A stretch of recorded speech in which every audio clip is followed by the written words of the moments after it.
Hello everyone, welcome to the UPSC theme-based series of Dakshina Learnings. ഈ ഒരു U P S C theme base സീരീസിൽ നമ്മൾ U P S സിയിലെ തന്നെ ഏറ്റവും ഇമ്പോർട്ടൻ്റ് ആയിട്ടുള്ള കുറച്ച് തീംസ് ആണ് കവർ ചെയ്യാൻ പോകുന്നത്. സോ ഇന്ന് നമ്മുടെ ഈ ഒരു തീം ബേസ് സീരീസിൽ എക്കണോമി, യു പി എസ് സിയിലെ തന്നെ ഏറ്റവും ഇമ്പോർട്ടൻ്റ് ആയിട്ടുള്ള എക്കണോമി എന്ന സബ്ജക്റ്റിലെ ഒരു ഇമ്പോർട്ടൻ്റ് ആയിട്ടുള്ള തീമാണ് കവർ ചെയ്യാൻ പോകുന്നത്. Capital market and money market, ഈ ഒരു തീമാണ് ഇന്നത്തെ നമ്മുടെ ടോപ്പിക്. ഇതാണ് കവർ ചെയ്യാൻ പോകുന്നത്. സോ ഇന്നത്തെ ലെക്ചറിൽ നമ്മൾ മണി മാർക്കറ്റ് എന്നുള്ള തീമായിരിക്കും കവർ ചെയ്യാൻ പോകുന്നത്. മണി മാർക്കറ്റിന്റെ വേരിയസ് ഇൻസ്ട്രുമെന്റ്സ്, മണി മാർക്കറ്റിന്റെ പാർട്ടിസിപ്പൻസ് ആരൊക്കെയാണ്, എന്താണ് അതിന്റെ കുറച്ച് ഫീച്ചേഴ്സ്, എന്താണ് മണി മാർക്കറ്റിന്റെ, ഈ കാര്യങ്ങളൊക്കെ ആയിരിക്കും നമ്മൾ ഇന്ന് ഡിസ്കസ് ചെയ്യാൻ പോവാം. സോ ഇന്ന് ഈ തീം ബേസ്ഡ് സീരീസിൽ യു പി എസ് സിയിലെ ഏറ്റവും ഇമ്പോർട്ടൻ്റ് ആയിട്ടുള്ള കുറച്ച് ടോപ്പിക്സ് ഡിസ്കസ് ചെയ്യുന്ന ഈ സീരീസിൽ എക്കണോമിക്സ് എന്ന യു പി എസ് സിയിലെ തന്നെ ഏറ്റവും ഇമ്പോർട്ടൻ്റ് ആയിട്ടുള്ള ഒരു ഫീൽഡിൽ നിന്നുള്ള ഒരു തീമാണ് ഡിസ്കസ് ചെയ്യാൻ പോകുന്നത്. Money market and capital market എന്നുള്ള വളരെ ഇമ്പോർട്ടൻ്റ് ആയിട്ടുള്ള ഒരു തീമാണ് നമ്മൾ ഇന്ന് ഈ തീം ബേസ് സീരീസിൽ ഡിസ്കസ് ചെയ്യാൻ പോകുന്നത്. സോ ഈ money market and capital market എന്നുള്ള യു പി എസ് സിയിലെ എക്കണോമിക്സിലെ ഈ ഒരു തീം എന്ന് പറഞ്ഞാൽ വളരെയധികം ഇമ്പോർട്ടൻ്റ് ഉള്ള ഒരു തീമാണ്. കാരണം ഈ ഒരു കുറച്ച് വർഷങ്ങളിലായിട്ട് ഒരുപാടധികം ക്വസ്റ്റ്യൻസ് ഈ ഒരു തീമിൽ നിന്നും ചോദിച്ചിട്ടുണ്ട്. സോ ഫസ്റ്റ് ഓഫ് ഓൾ ഞാൻ ഈ ഒരു ലെക്ചർ തുടങ്ങാൻ പോകുന്നത് നമ്മുടെ ഇതുവരെ ചോദിച്ചിട്ടുള്ള ഈ 2024 വരെ ചോദിച്ചിട്ടുള്ള വളരെ ഇമ്പോർട്ടൻ്റ് ആയിട്ടുള്ള ഈ ഒരു ഫീൽഡിൽ നിന്ന് ചോദിച്ചിട്ടുള്ള ക്വസ്റ്റ്യൻസ് ഡിസ്കസ് ചെയ്തിട്ടായിരിക്കും. ആൻഡ് ഈ ലെക്ചർ എങ്ങനെയാണ് പോകാൻ പോകുന്നത് വെച്ചാൽ ഈ ഒരു money market and capital market എന്നുള്ള ഓൾമോസ്റ്റ് എല്ലാ കോൺസെപ്റ്റ്സും നിങ്ങൾക്ക് ഈ ഒരു 2 hours അല്ലെങ്കിൽ 2 hours to 3 hours ഈ ഒരു ലെക്ചറിൽ നിങ്ങൾക്ക് കിട്ടും. സോ ഏറ്റവും ഇമ്പോർട്ടൻ്റ് ആയിട്ടുള്ള നമ്മുടെ NCERT അതേപോലെ തന്നെ സ്റ്റാൻഡേർഡ് ടെക്സ്റ്റ് എടുത്തിട്ടുള്ള എല്ലാ ഇമ്പോർട്ടൻറ്റ് കോൺസെപ്റ്റ്സും ഞാൻ ഈ ഒരു ലെക്ചറിലൂടെ നിങ്ങൾക്ക് തരാൻ പോവാണ്. സോ വളരെ ഇമ്പോർട്ടൻ്റ് ആയിട്ടുള്ള ഒരു ലെക്ചറാണ് ഇനി വരാൻ പോകുന്നത്. സോ ഫൈനൽ വരെ കാണുക. ആദ്യം ഞാൻ പറഞ്ഞ പോലെ തന്നെ നമ്മുടെ ക്വസ്റ്റ്യൻസ് കണ്ടിട്ട് തുടങ്ങാം. എന്നാലേ നിങ്ങൾക്ക് ഒരു ഐഡിയ കിട്ടുള്ളൂ എന്തുമാത്രം ഇമ്പോർട്ടൻ്റ് ആണ് ഈ ഒരു ലെക്ചർ എന്നുള്ളത്. മാത്രമല്ല ഞാൻ ക്വസ്റ്റ്യൻസ് ഡീറ്റെയിൽ ആയിട്ട് പോകാൻ പോകുന്നില്ല. ഈ ക്വസ്റ്റ്യൻസ് ചോദിച്ചിട്ടുള്ള കീവേഡ്സ് ഏതൊക്കെ ഫീൽഡ്സ് നിന്നാണ്, ഈ മണി മാർക്കറ്റ് ക്യാപിറ്റൽ മാർക്കറ്റിലെ ഏതൊക്കെ ഫീൽഡ്സ് നിന്നാണ് ക്വസ്റ്റ്യൻസ് വന്നിട്ടുള്ളത് എന്നുള്ള ഒരു ഐഡിയ കിട്ടാൻ വേണ്ടി, കുറച്ച് കീവേഡ്സും കിട്ടാൻ വേണ്ടിയിട്ടാണ് ഈ ഒരു സെഷൻ നമ്മൾ യൂസ് ചെയ്യുന്നത്. സോ ഫസ്റ്റ് ഓഫ് ഓൾ നമുക്ക് ക്വസ്റ്റ്യൻസിലേക്ക് പോകാം. സോ നിങ്ങൾക്ക് PPT കാണുന്ന പോലെ first 4 questions were asked from money market, capital market, and 2024 വന്നിട്ടുള്ള 4 ക്വസ്റ്റ്യൻസ് ആണിത്. സോ ഇത് തന്നെ നിങ്ങൾ മനസ്സിലാവണം, 2024 തന്നെ ഈ ഒരു ടോപ്പിക്കിൽ നിന്ന് 4 ക്വസ്റ്റ്യൻസ് ആണ് വന്നിട്ടുള്ളത്. സോ അത്രമാത്രം വെയിറ്റേജ് ഉള്ള ഒരു സബ്ജക്റ്റ് ആണ് ഇതെന്ന് നിങ്ങൾ ആദ്യം തന്നെ മനസ്സിലാക്കുക. സോ ഫസ്റ്റ് ക്വസ്റ്റ്യൻ നോക്കൂ. Consider the following. ഇതിൽ പറഞ്ഞിട്ടുള്ള കീവേഡ്, ജസ്റ്റ് കീവേഡ്സ് നിങ്ങൾ ചെക്ക് ചെയ്യുക. ഇതിൽ പറഞ്ഞിട്ടുള്ള ഫസ്റ്റ് കീവേഡ് എന്താണെന്ന് വെച്ചാൽ എക്സ്ചേഞ്ച് ട്രേഡഡ് ഫണ്ട്സ്. ഇത് ഞാൻ ഫർദർ ക്ലാസ്സിൽ എക്സ്പ്ലെയിൻ ചെയ്യാൻ പോകുന്ന ഒരു കാര്യമാണ്, എക്സ്ചേഞ്ച് ട്രേഡഡ് ഫണ്ട്സ് എന്താണെന്ന്. അതുപോലെ motor vehicle, currency swap, which of the above is considered as financial instruments. Financial instruments എന്ന് പറയുന്നത് ഈ തന്നിട്ടുള്ള 3 കാര്യങ്ങളിൽ ഏതാണ് ഫിനാൻഷ്യൽ ഇൻസ്ട്രുമെന്റ്സ് എന്നാണ് ചോദിക്കുന്നത്. സോ ഫസ്റ്റ് ഓഫ് ഓൾ ഈ ഒരു ക്വസ്റ്റ്യൻ അറ്റംപ്റ്റ് ചെയ്യണമെന്നുണ്ടെങ്കിൽ നിങ്ങൾക്ക് കുറച്ച് കാര്യം മനസ്സിലാവണം. എന്താണ് ഫിനാൻഷ്യൽ ഇൻസ്ട്രുമെന്റ്സ് മനസ്സിലാവണം, അതുപോലെ തന്നെ എന്താണ് എക്സ്ചേഞ്ച് ട്രേഡഡ് ഫണ്ട്സ് ഉള്ള കാര്യം മനസ്സിലാവും, അല്ലേ? സോ ഈ ലെക്ചറിന്റെ ഉപയോഗം എന്താണെന്ന് പറഞ്ഞാൽ ഇനി ഞാൻ എടുക്കാൻ പോകുന്നതും ഈ ടോപ്പിക്സ് തന്നെയായിരിക്കും. സോ അത് കഴിഞ്ഞിട്ട് നിങ്ങൾക്ക് ഈ ക്വസ്റ്റ്യൻസ് നോക്കുമ്പോൾ കുറച്ചുകൂടെ ഐഡിയ കിട്ടും. ഇപ്പോൾ ജസ്റ്റ് ഏതൊക്കെ കീവേഡ്സ്, ഏതൊക്കെ ഫീൽഡ്സ് ചോദിച്ചിട്ടുണ്ടെന്ന് ജസ്റ്റ് മനസ്സിലാക്കി വെക്കാം. സെക്കൻഡ് ക്വസ്റ്റ്യൻ നോക്കൂ. In India which of the following can trade in corporate bond and government securities. Corporate bond അതേപോലെ ഗവൺമെന്റ് സെക്യൂരിറ്റീസ്, ഈ 2 ടേംസ് ഉണ്ടല്ലോ. ഈ 2 ടേംസ് അറിഞ്ഞാൽ ഇത് ആദ്യം മനസ്സിലാവുള്ളൂ. മാത്രമല്ല ഈ 2 കീവേഡ്സ് നോക്കുക, കോർപ്പറേറ്റ് ബോണ്ട്, ഗവൺമെന്റ് സെക്യൂരിറ്റീസ്. ഇതിൽ ട്രേഡ് ചെയ്യാൻ പറ്റുന്ന ആർക്കൊക്കെയാണ് ട്രേഡ് ചെയ്യാൻ പറ്റുക എന്ന് ചോദിക്കുന്നത്. സോ ഓപ്ഷൻസിൽ നമുക്ക് ഇൻഷുറൻസ് കമ്പനീസ്, അതുപോലെ പെൻഷൻ ഫണ്ട്സ്, റീറ്റെയിൽ ഇൻവെസ്റ്റേഴ്സ് ഒക്കെ കാണാം. ആക്ച്വലി ഇതൊരു സില്ലി ക്വസ്റ്റ്യൻ ആണ്. എന്താണ് കോർപ്പറേറ്റ് ബോണ്ട്, എന്താണ് ഗവൺമെന്റ് സെക്യൂരിറ്റീസ് മനസ്സിലാക്കി കഴിഞ്ഞാൽ ഇത് വളരെ ഈസി ആയിട്ടുള്ള ഒരു ക്വസ്റ്റ്യൻ ആയിട്ട് മാറും.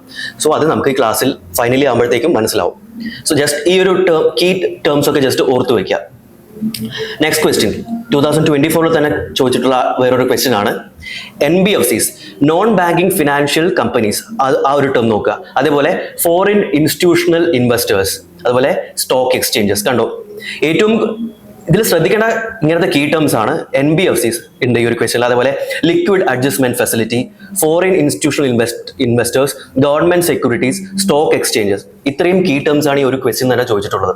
എക്കണോമിക്സിൽ തന്നെ ഒരുപാട് ഫീൽഡ്സ് നിന്നും കമ്പൈൻ ചെയ്തിട്ട് വന്നിട്ടുള്ള ഒരു ക്വസ്റ്റ്യൻ ആണ്. ബാങ്കിങ്, അതേപോലെ തന്നെ എക്സ്റ്റേണൽ സെക്ടർ എക്കണോമി, അതേപോലെ തന്നെ capital market and money market, ഈ 3 ഫീൽഡും കമ്പൈൻ ചെയ്തിട്ട് ചോദിച്ചിട്ടുള്ള ഒരു ക്വസ്റ്റ്യൻ ആണിത്.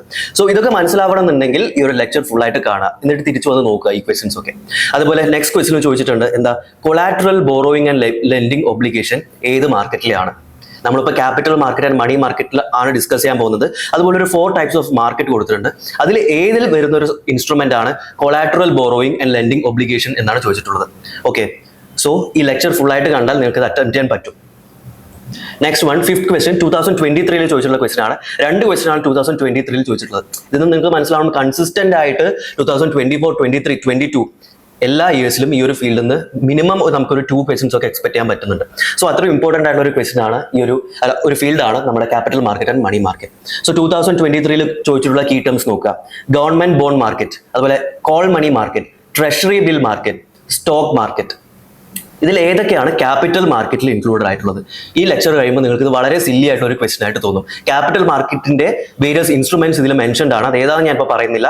ക്യാപിറ്റൽ മാർക്കറ്റ് ഈ ഒരു ക്ലാസ് എടുത്തതിന് ശേഷം നിങ്ങൾ തന്നെ വന്നിട്ടൊന്ന് ചെക്ക് ചെയ്ത് നോക്കുക ആൻസർ കിട്ടുന്നുണ്ടോ എന്ന്. സോ നെക്സ്റ്റ് ക്വസ്റ്റ്യൻ, ബീറ്റ എന്നുള്ള ടേം എന്താണ് ചോദിക്കുന്നുണ്ട്. ഇതിലെ ഓപ്ഷൻസ് നോക്കിക്കഴിഞ്ഞാൽ പോർട്ട്ഫോളിയോ മാനേജർ, അങ്ങനെയുള്ള വേരിയസ് കീ ടേംസ് നമുക്ക് കാണാൻ പറ്റും. സ്റ്റോക്ക് മാർക്കറ്റ്, അതാണ് ഞാൻ പറഞ്ഞത്. ഇങ്ങനത്തെ ഒരു കീ ടേം ഇപ്പോൾ ജസ്റ്റ് ചെക്ക് ചെയ്ത് വെക്കുക. ബാക്കി അപ്പോൾ ക്ലാസ് എടുക്കുമ്പോൾ നിങ്ങൾക്ക് മനസ്സിലാവും എത്രത്തോളം ഇമ്പോർട്ടൻ്റ് ആണ് ഓരോ ടോപ്പിക്സ് എന്നുള്ളത്. അതേപോലെ next question, inflation indexed bonds എന്താണെന്നാണ്.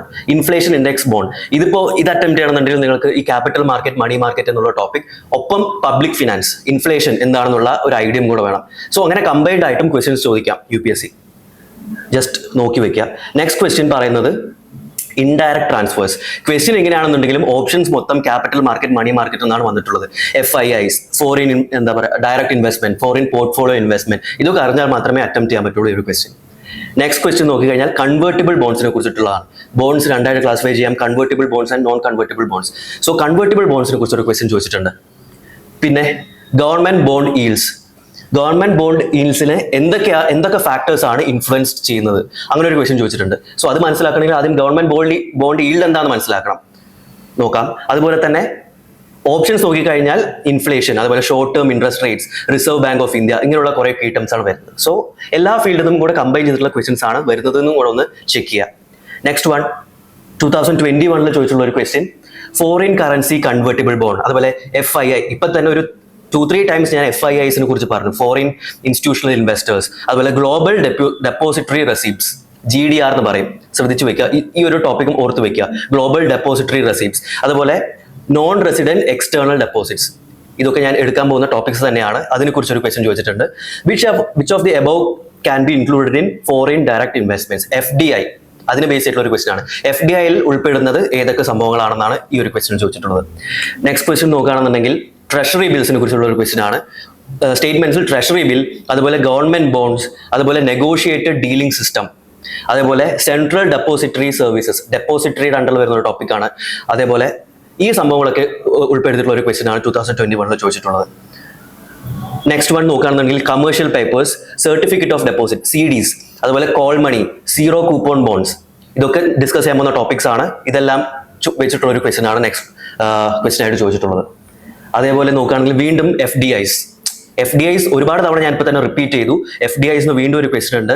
പിന്നെ നെക്സ്റ്റ് ക്വസ്റ്റ്യൻ 15th ക്വസ്റ്റ്യൻ FPIനെ കുറിച്ചിട്ടാണ്, foreign portfolio investment. 16th question നോക്കുകയാണെന്നുണ്ടെങ്കിൽ ഇവിടെയും വീണ്ടും ട്രഷറി ബിൽസിനെ കുറിച്ചുള്ള ഒരു ക്വസ്റ്റ്യൻ ആണ് വന്നിട്ടുള്ളത്.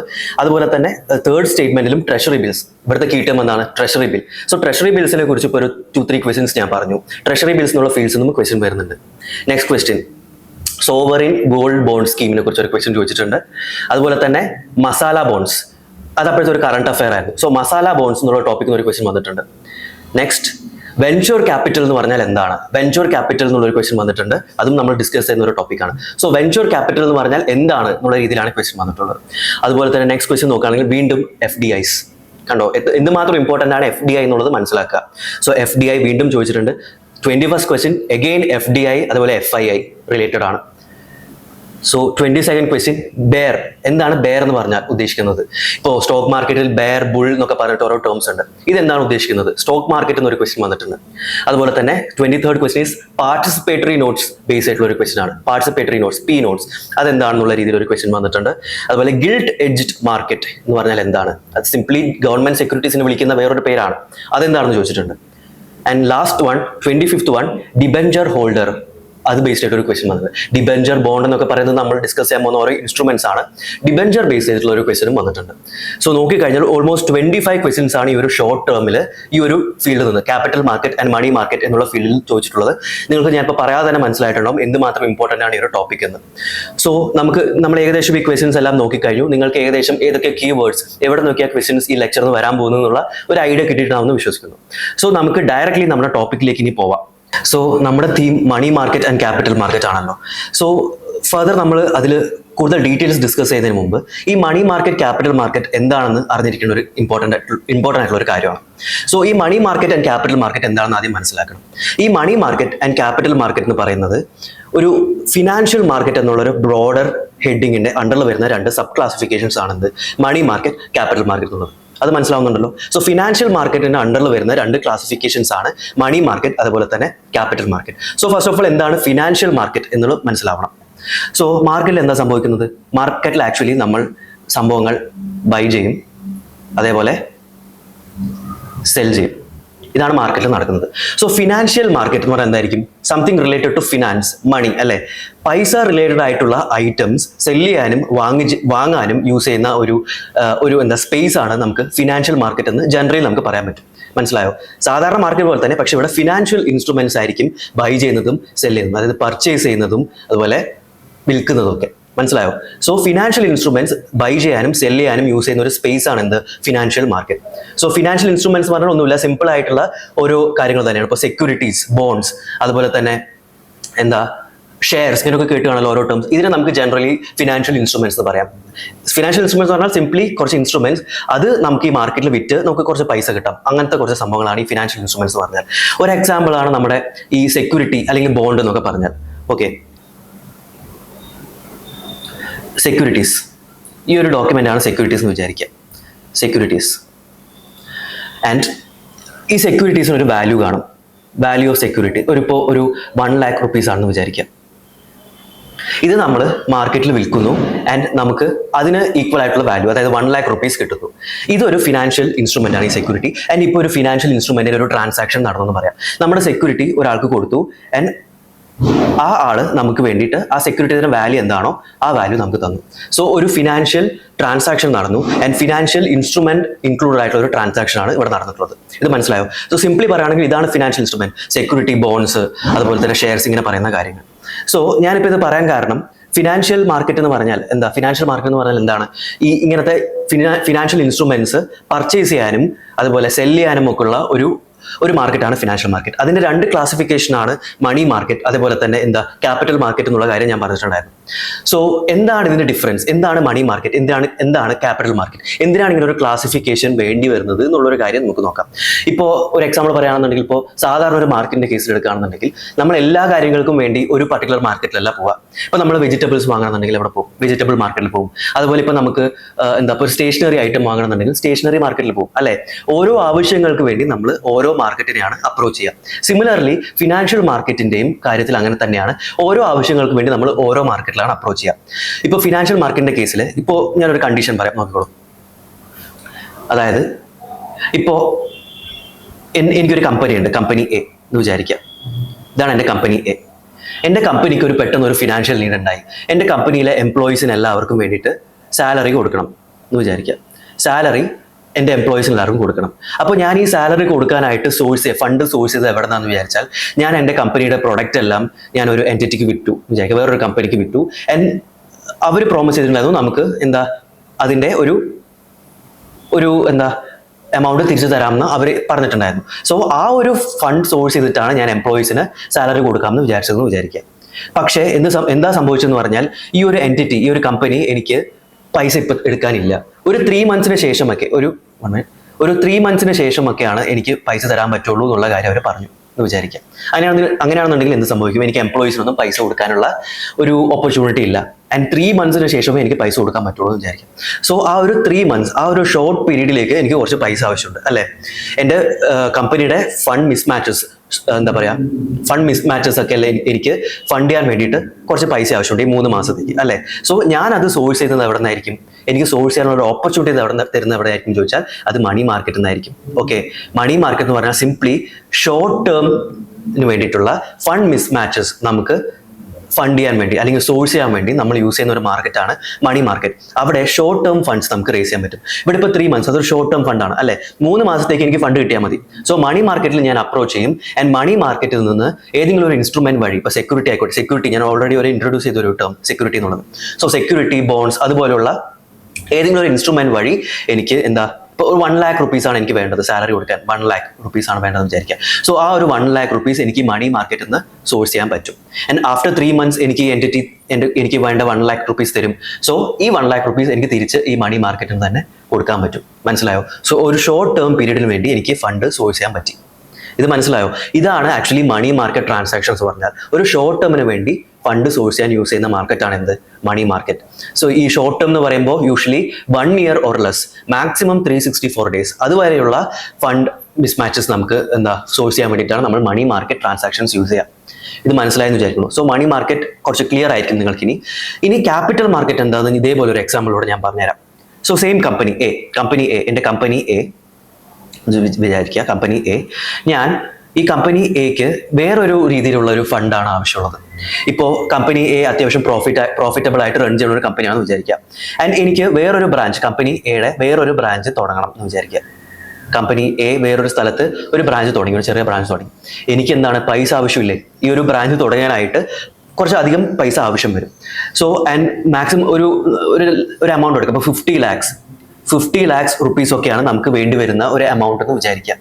ഈ ഒരു 50 lakh സോഴ്സ് ചെയ്ത് കഴിഞ്ഞാൽ എനിക്ക് പെട്ടെന്ന് കൊടുക്കാൻ പറ്റും. ഒരു വലിയൊരു എമൗണ്ട് ആണ് അല്ലെ? 50 lakhs ഒക്കെ പറഞ്ഞാൽ വലിയൊരു എമൗണ്ട് ആണ്. ഇത് പെട്ടെന്നൊന്നും കൊടുക്കാൻ പറ്റില്ല. മാക്സിമം എന്തായാലും 1 year കൂടുതൽ ഒരു ടൈം വേണം.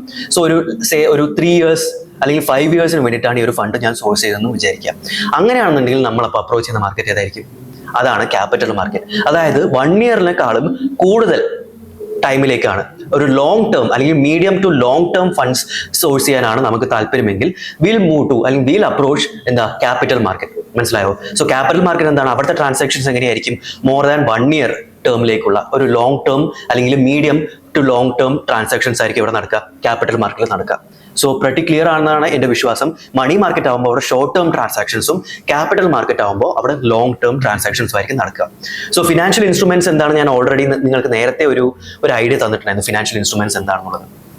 സോ ആ ഫിനാൻഷ്യൽ ഇൻസ്ട്രുമെന്റ് എന്താണെന്ന് എനിക്ക് കുറച്ചുകൂടെ ഒന്ന് എക്സ്പ്ലെയിൻ ചെയ്യണം. ഇനി ഞാൻ ഫിനാൻഷ്യൽ ഇൻസ്ട്രുമെന്റ്സിനെ കുറിച്ചാണ് പറയാൻ പോകുന്നത്. ഫിനാൻഷ്യൽ ഇൻസ്ട്രുമെന്റ്സിനെ നമുക്ക് ബ്രോഡ്ലി 2 രീതിയിൽ പറയാൻ പറ്റും. ഫിനാൻഷ്യൽ ഇൻസ്ട്രുമെന്റ്സിനെ ഒന്ന് ഡെറ്റ് ഇൻസ്ട്രുമെന്റ്സ്, ഒന്ന് എക്വിറ്റി. ഓക്കെ, എക്വിറ്റി അല്ലെങ്കിൽ ഷെയർ എന്നൊക്കെ നമുക്ക് പറയാൻ പറ്റും. സോ എന്താണ് ഈ സംഭവം എന്ന് ആദ്യം മനസ്സിലാക്കണം. സോ ഡെറ്റ് ഇൻസ്ട്രുമെന്റ്സ്, ഡെറ്റ് എന്ന് പറഞ്ഞാൽ എന്താ? ഡെറ്റ് എന്ന് പറഞ്ഞാൽ കടം, മലയാളത്തിൽ കടം എന്ന് പറയുമല്ലോ. സോ ഈ ഡെറ്റ് ഇൻസ്ട്രുമെന്റ്സ് എന്താന്ന് പറഞ്ഞാൽ സെക്യൂരിറ്റി ഒരു എക്സാമ്പിൾ ആണ്. ഇപ്പോൾ ഞാൻ സെക്യൂരിറ്റി ഓൾറെഡി എക്സ്പ്ലെയിൻ ചെയ്തിട്ടുള്ള കാര്യമാണ്. ഇപ്പോൾ സെക്യൂരിറ്റി എന്ന് പറഞ്ഞാൽ എന്താ? ഒരു 1 lakhന്റെ സെക്യൂരിറ്റി ഇപ്പോൾ ഗവൺമെന്റ് ഇഷ്യൂ ചെയ്തു വിചാരിക്കുക. ഗവൺമെന്റ് ഒരു 1 lakh rupeesന്റെ സെക്യൂരിറ്റി ഇഷ്യൂ ചെയ്തു. ഗവൺമെന്റിന് എന്തെങ്കിലും ഫണ്ട് ചെയ്യണമായിരിക്കും. ഇപ്പോൾ ഗവൺമെന്റിന് ഒരു ബിൽഡിംഗ് സ്റ്റാർട്ട് ചെയ്യണം, അല്ലാന്നുണ്ടെങ്കിൽ ഇപ്പോൾ ഗവൺമെന്റിന് ഇപ്പോൾ എന്തെങ്കിലും ഒരു പ്രോഗ്രാം സ്റ്റാർട്ട് ചെയ്യണം, അതിന് കുറച്ച് ഫണ്ട് ആവശ്യമുണ്ട്. അങ്ങനെയാണെന്നുണ്ടെങ്കിൽ ഗവൺമെന്റ് അതിന് വേണ്ട പൈസ സെക്യൂരിറ്റി ആയിട്ട് ഇഷ്യൂ ചെയ്യും. ഇപ്പോൾ 1 lakh rupees ഒക്കെയാണ് ഒരു ഗവൺമെന്റ് ഫണ്ടിങ് ഒരു പരിപാടിക്ക് വേണ്ടതെന്ന് വിചാരിക്കാം. സോ 1 lakh rupeesന്റെ ഒരു ഗവൺമെന്റ് സെക്യൂരിറ്റി ഇഷ്യൂ ചെയ്തെന്ന് വിചാരിക്കാം. ഇത് ആക്ച്വലി മാർക്കറ്റിൽ വിറ്റ് കഴിഞ്ഞാൽ അതൊരാൾ വാങ്ങാനുണ്ടാവുമല്ലോ. ഇയാൾ വാങ്ങിക്കഴിഞ്ഞാൽ that person will give 1 lakh rupees to government. 1 lakh rupeesന് സെക്യൂരിറ്റി വാങ്ങിച്ചിട്ട് 1 lakh rupees ഗവൺമെന്റിന് ഈ പറഞ്ഞ ആൾ കൊടുക്കും. സോ ഇവിടെ എന്താ സംഭവിക്കുന്നത്? ഗവൺമെന്റ് ആക്ച്വലി ഡെറ്റിലാണ് ഇപ്പോൾ ഉള്ളത് ആ ആളുടെ മുന്നിൽ അല്ലെ. 1 lakh rupeesന് ഒരു ഡെറ്റ് ഗവൺമെന്റ് ഉണ്ട്. സോ ഈ സെക്യൂരിറ്റി എന്താണ്? ആക്ച്വലി ഒരു ഡെറ്റ് ആണ് ക്രിയേറ്റ് ചെയ്യുന്നത്. ഇപ്പോൾ ഒരു 1 yearന് ശേഷം ഗവൺമെന്റ് പറയും ഇത് ഞാൻ റീപർച്ചേസ് ചെയ്തിട്ട് 1 lakh rupees നിങ്ങൾ തിരിച്ചു തരാം എന്ന് പറയുന്നു. സോ എന്താ സംഭവിക്കുന്നത്? 1 year കഴിഞ്ഞിട്ട് ഞാൻ ഡെറ്റ് ക്ലിയർ ചെയ്യാം എന്നാണ് അവർ പറയുന്നത്. So such financial instruments that creates debt, അതിനാണ് നമുക്ക് എന്ത് പറയാ? ഡെറ്റ് ഇൻസ്ട്രുമെന്റ്സ് എന്ന് പറയാം. ഇപ്പൊ സെക്യൂരിറ്റീസ് എന്താണ്? ഒരു ഡെറ്റ് ഇൻസ്ട്രുമെന്റ് ആണ്. ഇത് മനസ്സിലായോ? ഡെറ്റ് ക്രിയേറ്റ് ചെയ്യുന്ന ഇൻസ്ട്രുമെന്റ്സ് ആണ്. ഇനിയിപ്പോ ഇക്വിറ്റിയുടെ കേസ് എന്താന്ന് പറഞ്ഞാൽ ശ്രദ്ധിക്കുക. ഇപ്പോ ഞാൻ നേരത്തെ ഒരു എക്സാമ്പിൾ പറഞ്ഞിട്ടുണ്ടായിരുന്നല്ലോ, ഒരു കമ്പനി ഫോം ചെയ്യുന്ന കാര്യം. ഒരു കമ്പനിയുടെ പുതിയൊരു ബ്രാഞ്ച് തുടങ്ങുകയാണെന്ന് വിചാരിക്കും. ആ കമ്പനിയുടെ പുതിയ ബ്രാഞ്ച് തുടങ്ങാൻ എനിക്കൊരു 1 minute, കമ്പനിയുടെ പുതിയ ബ്രാഞ്ച് തുടങ്ങാൻ എനിക്കൊരു 50 lakhs rupeesന്റെ ആവശ്യമുണ്ടെന്ന് വിചാരിക്കാം. 50 lakhs, ഞാനൊരു 25 lakhs ഓൾറെഡി എൻ്റെ കയ്യിൽ 25 lakhs ഉണ്ട്. ബാക്കി 25 lakhs എന്ത് ചെയ്യണം? എനിക്ക് സോഴ്സ് ചെയ്യണം. 25 lakhs. Okay, 1 minute, excuse me. Okay, this 25 lakhs rupees is to be sourced അല്ലെ. അപ്പോൾ ഇവിടെ എനിക്കൊരു ഒന്നില്ലെങ്കിൽ 25 lakhsന്റെ ഒരു സെക്യൂരിറ്റി ഇഷ്യൂ ചെയ്യാം, ബോണ്ട് ഇഷ്യൂ ചെയ്യാം, എനിക്ക് 25 lakhs കിട്ടും. പക്ഷേ വേറൊരു ഓപ്പർച്യൂണിറ്റി ഉണ്ട് ഈ കമ്പനിക്ക്. എന്ത് ചെയ്യാമെന്ന് വെച്ചാൽ ഈ 25 lakhsന് ഈക്വൽ ആയിട്ടുള്ള ഷെയർസ് ഇഷ്യൂ ചെയ്യാം. എന്ന് പറഞ്ഞാൽ എന്താ? ഇപ്പോൾ ഒരു 5 lakhsന്റെ ഒരു 5 ഷെയർ ഇഷ്യൂ ചെയ്യാമെന്ന് വിചാരിക്കുക. ആൻഡ് 5 പേർക്ക് ഈ ഷെയർ വാങ്ങാമെന്ന് വിചാരിക്കുക. എന്താ ഇവിടെ സംഭവിക്കുന്നത്? ഈ 5 പേര് 5 ലക്ഷം രൂപ കൊടുത്തിട്ട് ഓരോ ഷെയർസ് വാങ്ങും. ഇപ്പം ഞാൻ എനിക്ക് ആ ഷെയർ വാങ്ങാൻ താല്പര്യമുണ്ട്, ഒരു ഷെയർ വാങ്ങാൻ താല്പര്യമുണ്ട്. ഒരു ഷെയറുടെ വാല്യൂ 5 lakh ആണ്. ഞാൻ പോയിട്ട് 5 lakh കൊടുക്കും, ആ കമ്പനിയുടെ ഒരു ഷെയർ വാങ്ങും. അങ്ങനെ 5 പേർക്ക് 5 ലക്ഷം രൂപയുടെ ഷെയർ വാങ്ങുമ്പോൾ എന്താവും? 25 lakhs സോഴ്സ് ചെയ്യാൻ പറ്റിയില്ലേ? ബട്ട് ഇവിടെ ഡെറ്റ് ക്രിയേഷൻ ആണോ നടക്കുന്നത്? അല്ലല്ലോ. ഇവിടെ എന്താ നടക്കുന്നതെന്ന് ചോദിച്ചു കഴിഞ്ഞാൽ, ഇവിടെ ഈ ഷെയർ വാങ്ങുന്ന ഓരോ ആൾക്കാരും എന്താണ് അവിടുത്തെ ആ കമ്പനിയുടെ ഒരു വേയിൽ പറഞ്ഞു കഴിഞ്ഞാൽ ഒരു ഓണേഴ്സായി മാറുകയാണ്, ഒരു ഷെയറിന്റെ ഒരു ഓണറായി മാറുകയാണ്. ഇവിടെ ഒരു ഡെറ്റും ക്രിയേറ്റ് ആയിട്ടില്ല. കമ്പനിക്ക് വേണ്ട പൈസ കിട്ടി, ബട്ട് ഒരു ഡെറ്റ് ക്രിയേറ്റ് ആയിട്ടില്ല. ആക്ച്വലി അതിന്റെ ഓണർഷിപ്പിൽ ചെറിയൊരു ഒരു എന്താ പറയുക, ഒരു കോംപ്രമൈസ് വരുത്തേണ്ടി വരുന്നു. കുറച്ച് പേർക്ക് ചെറിയ ചെറിയ ഷെയർസ് ആയിട്ട് ഓണർഷിപ്പ് കൊടുക്കുന്നു. ബട്ട് മെജോറിറ്റി ഓണർഷിപ്പ് ആരുടെ കയ്യിലാണ്? എൻ്റെ കയ്യിൽ തന്നെയാണുള്ളത്. മനസ്സിലായോ? സോ ഡെറ്റ് ക്രിയേറ്റിംഗ് ഇൻസ്ട്രുമെന്റ്സും ഉണ്ട്, ഡെറ്റ് ക്രിയേറ്റ് ചെയ്യാത്ത ഇൻസ്ട്രുമെന്റ്സും ഉണ്ട്. ഇതിനെ നമ്മൾ സെക്കൻഡ് വണ്ണിൽ നമ്മൾ ഷെയർസ് എന്ന് പറയും, എക്വിറ്റി എന്നൊക്കെ ആയിട്ട് നമ്മൾ പറയാറുണ്ട്. സോ ഫസ്റ്റ് വൺ എന്താണ്? Debt creating instruments. അതിൽ വരുന്ന കാര്യങ്ങളാണ് ഈ സെക്യൂരിറ്റി, അതേപോലെ ട്രഷറി ബിൽസ്, അങ്ങനെ പറഞ്ഞ കാര്യങ്ങളൊക്കെ വരുന്നത്. മണി മാർക്കറ്റ്, ക്യാപിറ്റൽ മാർക്കറ്റ് എന്താണെന്ന് ഞാൻ ഓൾറെഡി പറഞ്ഞിട്ടുണ്ട്. ഈ മണി മാർക്കറ്റിൽ നമ്മൾ ഡിസ്കസ് ചെയ്യാൻ പോകുന്ന എല്ലാ ഫിനാൻഷ്യൽ ഇൻസ്ട്രുമെന്റ്സും എന്താണ്? ഡെറ്റ് ക്രിയേറ്റിംഗ് ഫിനാൻഷ്യൽ ഇൻസ്ട്രുമെന്റ്സ് ആണ്, ഡെറ്റ് ഇൻസ്ട്രുമെന്റ്സ് ആണെന്ന് പറയും. സെക്യൂരിറ്റീസ്, ടി ബിൽസ്, ഇതൊക്കെയാണ് ഡിസ്കസ് ചെയ്യാൻ പോകുന്നത്. ഇനി ക്യാപിറ്റൽ മാർക്കറ്റിന്റെ കേസിൽ വരുമ്പോൾ അവിടെ ആക്ച്വലി കൂടുതൽ നമ്മൾ പറയാൻ പോകുന്നത് ഷെയർസിനെ കുറിച്ചായിരിക്കും, എക്വിറ്റി ഷെയർസിനെ കുറിച്ചായിരിക്കും. അത് ഡെറ്റ് ക്രിയേറ്റിംഗ് അല്ല. അതുപോലെ തന്നെ സെക്യൂരിറ്റീസ്, ബോൺസ് എല്ലാം അവിടെ ഉണ്ട്. ഇവിടെ debt creating as well as equity രണ്ടും അവിടെ ഉണ്ട്. ബട്ട് മണി മാർക്കറ്റിൽ ഷെയർസ് ഇല്ല. മണി മാർക്കറ്റിൽ എന്താ പറയുക, ഷോർട്ട് ടേം ആയിട്ടുള്ള സാധനമാണ്. അതുകൊണ്ട് തന്നെ ഡെറ്റ് ക്രിയേറ്റിംഗ് ഇൻസ്ട്രുമെന്റ്സ് മാത്രമേ എവിടെയുള്ളൂ? മണി മാർക്കറ്റിലുള്ളൂ.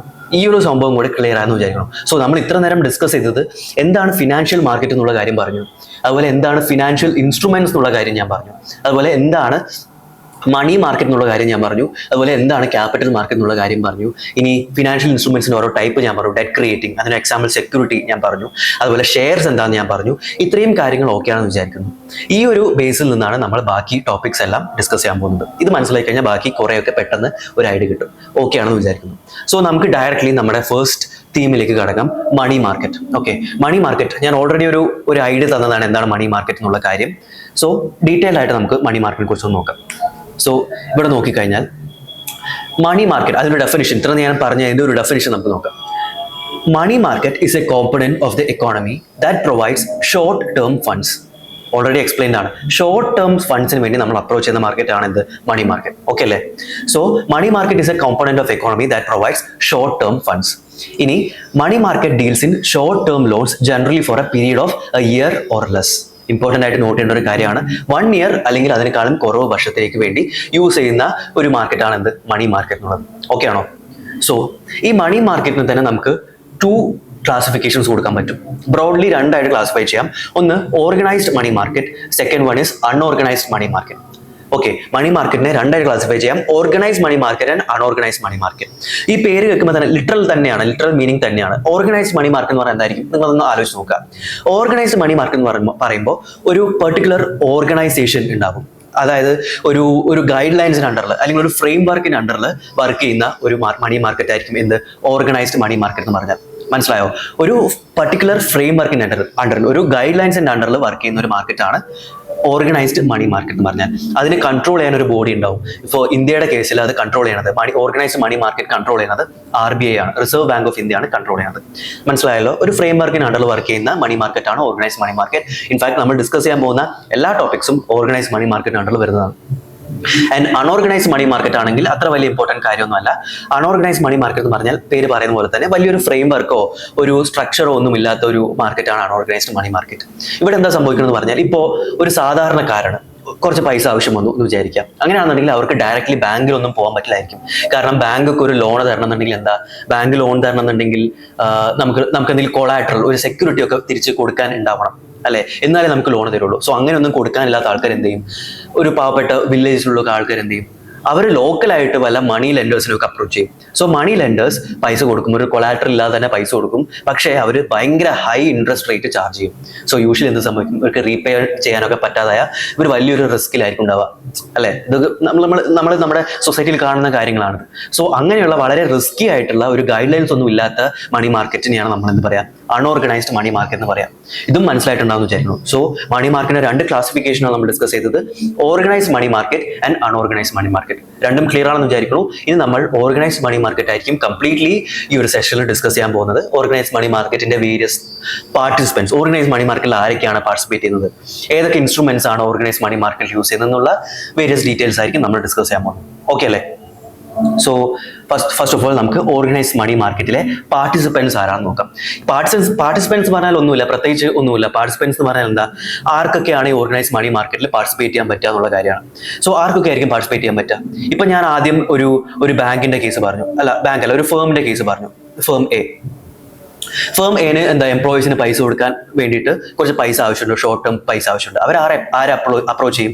അവർക്ക് വേണമെന്നുണ്ടെങ്കിൽ ബാങ്ക്സിന് അപ്രോച്ച് ചെയ്യാം, അല്ലെ, അല്ലെങ്കിൽ ഇൻഡിവിജ്വൽസിന് അപ്രോച്ച് ചെയ്യാം. സോ ഈ ഫേം, അതേപോലെ തന്നെ അപ്രോച്ച് ചെയ്യുന്ന ആൾക്കാർ, ഇവരെയൊക്കെ തന്നെയാണ് നമ്മൾ എന്ത് പറയാം, പാർട്ടിസിപ്പൻസ് പറയാം.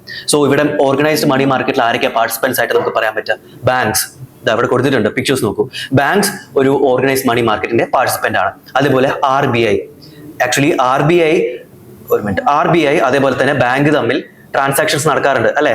Repose, repurchase agreements, repo rate ഒക്കെ കിട്ടുകയാണല്ലോ. സോ RBI ബാങ്ക് തമ്മിൽ ഒരു ഇന്ററാക്ഷൻ നടക്കാറുണ്ട് മണി മാർക്കറ്റിൽ. സോ RBI അതുപോലെ തന്നെ ബാങ്ക് എന്താ, മണി മാർക്കറ്റിൽ ഒരു പാർട്ടിസിപ്പന്റ് ആണ്.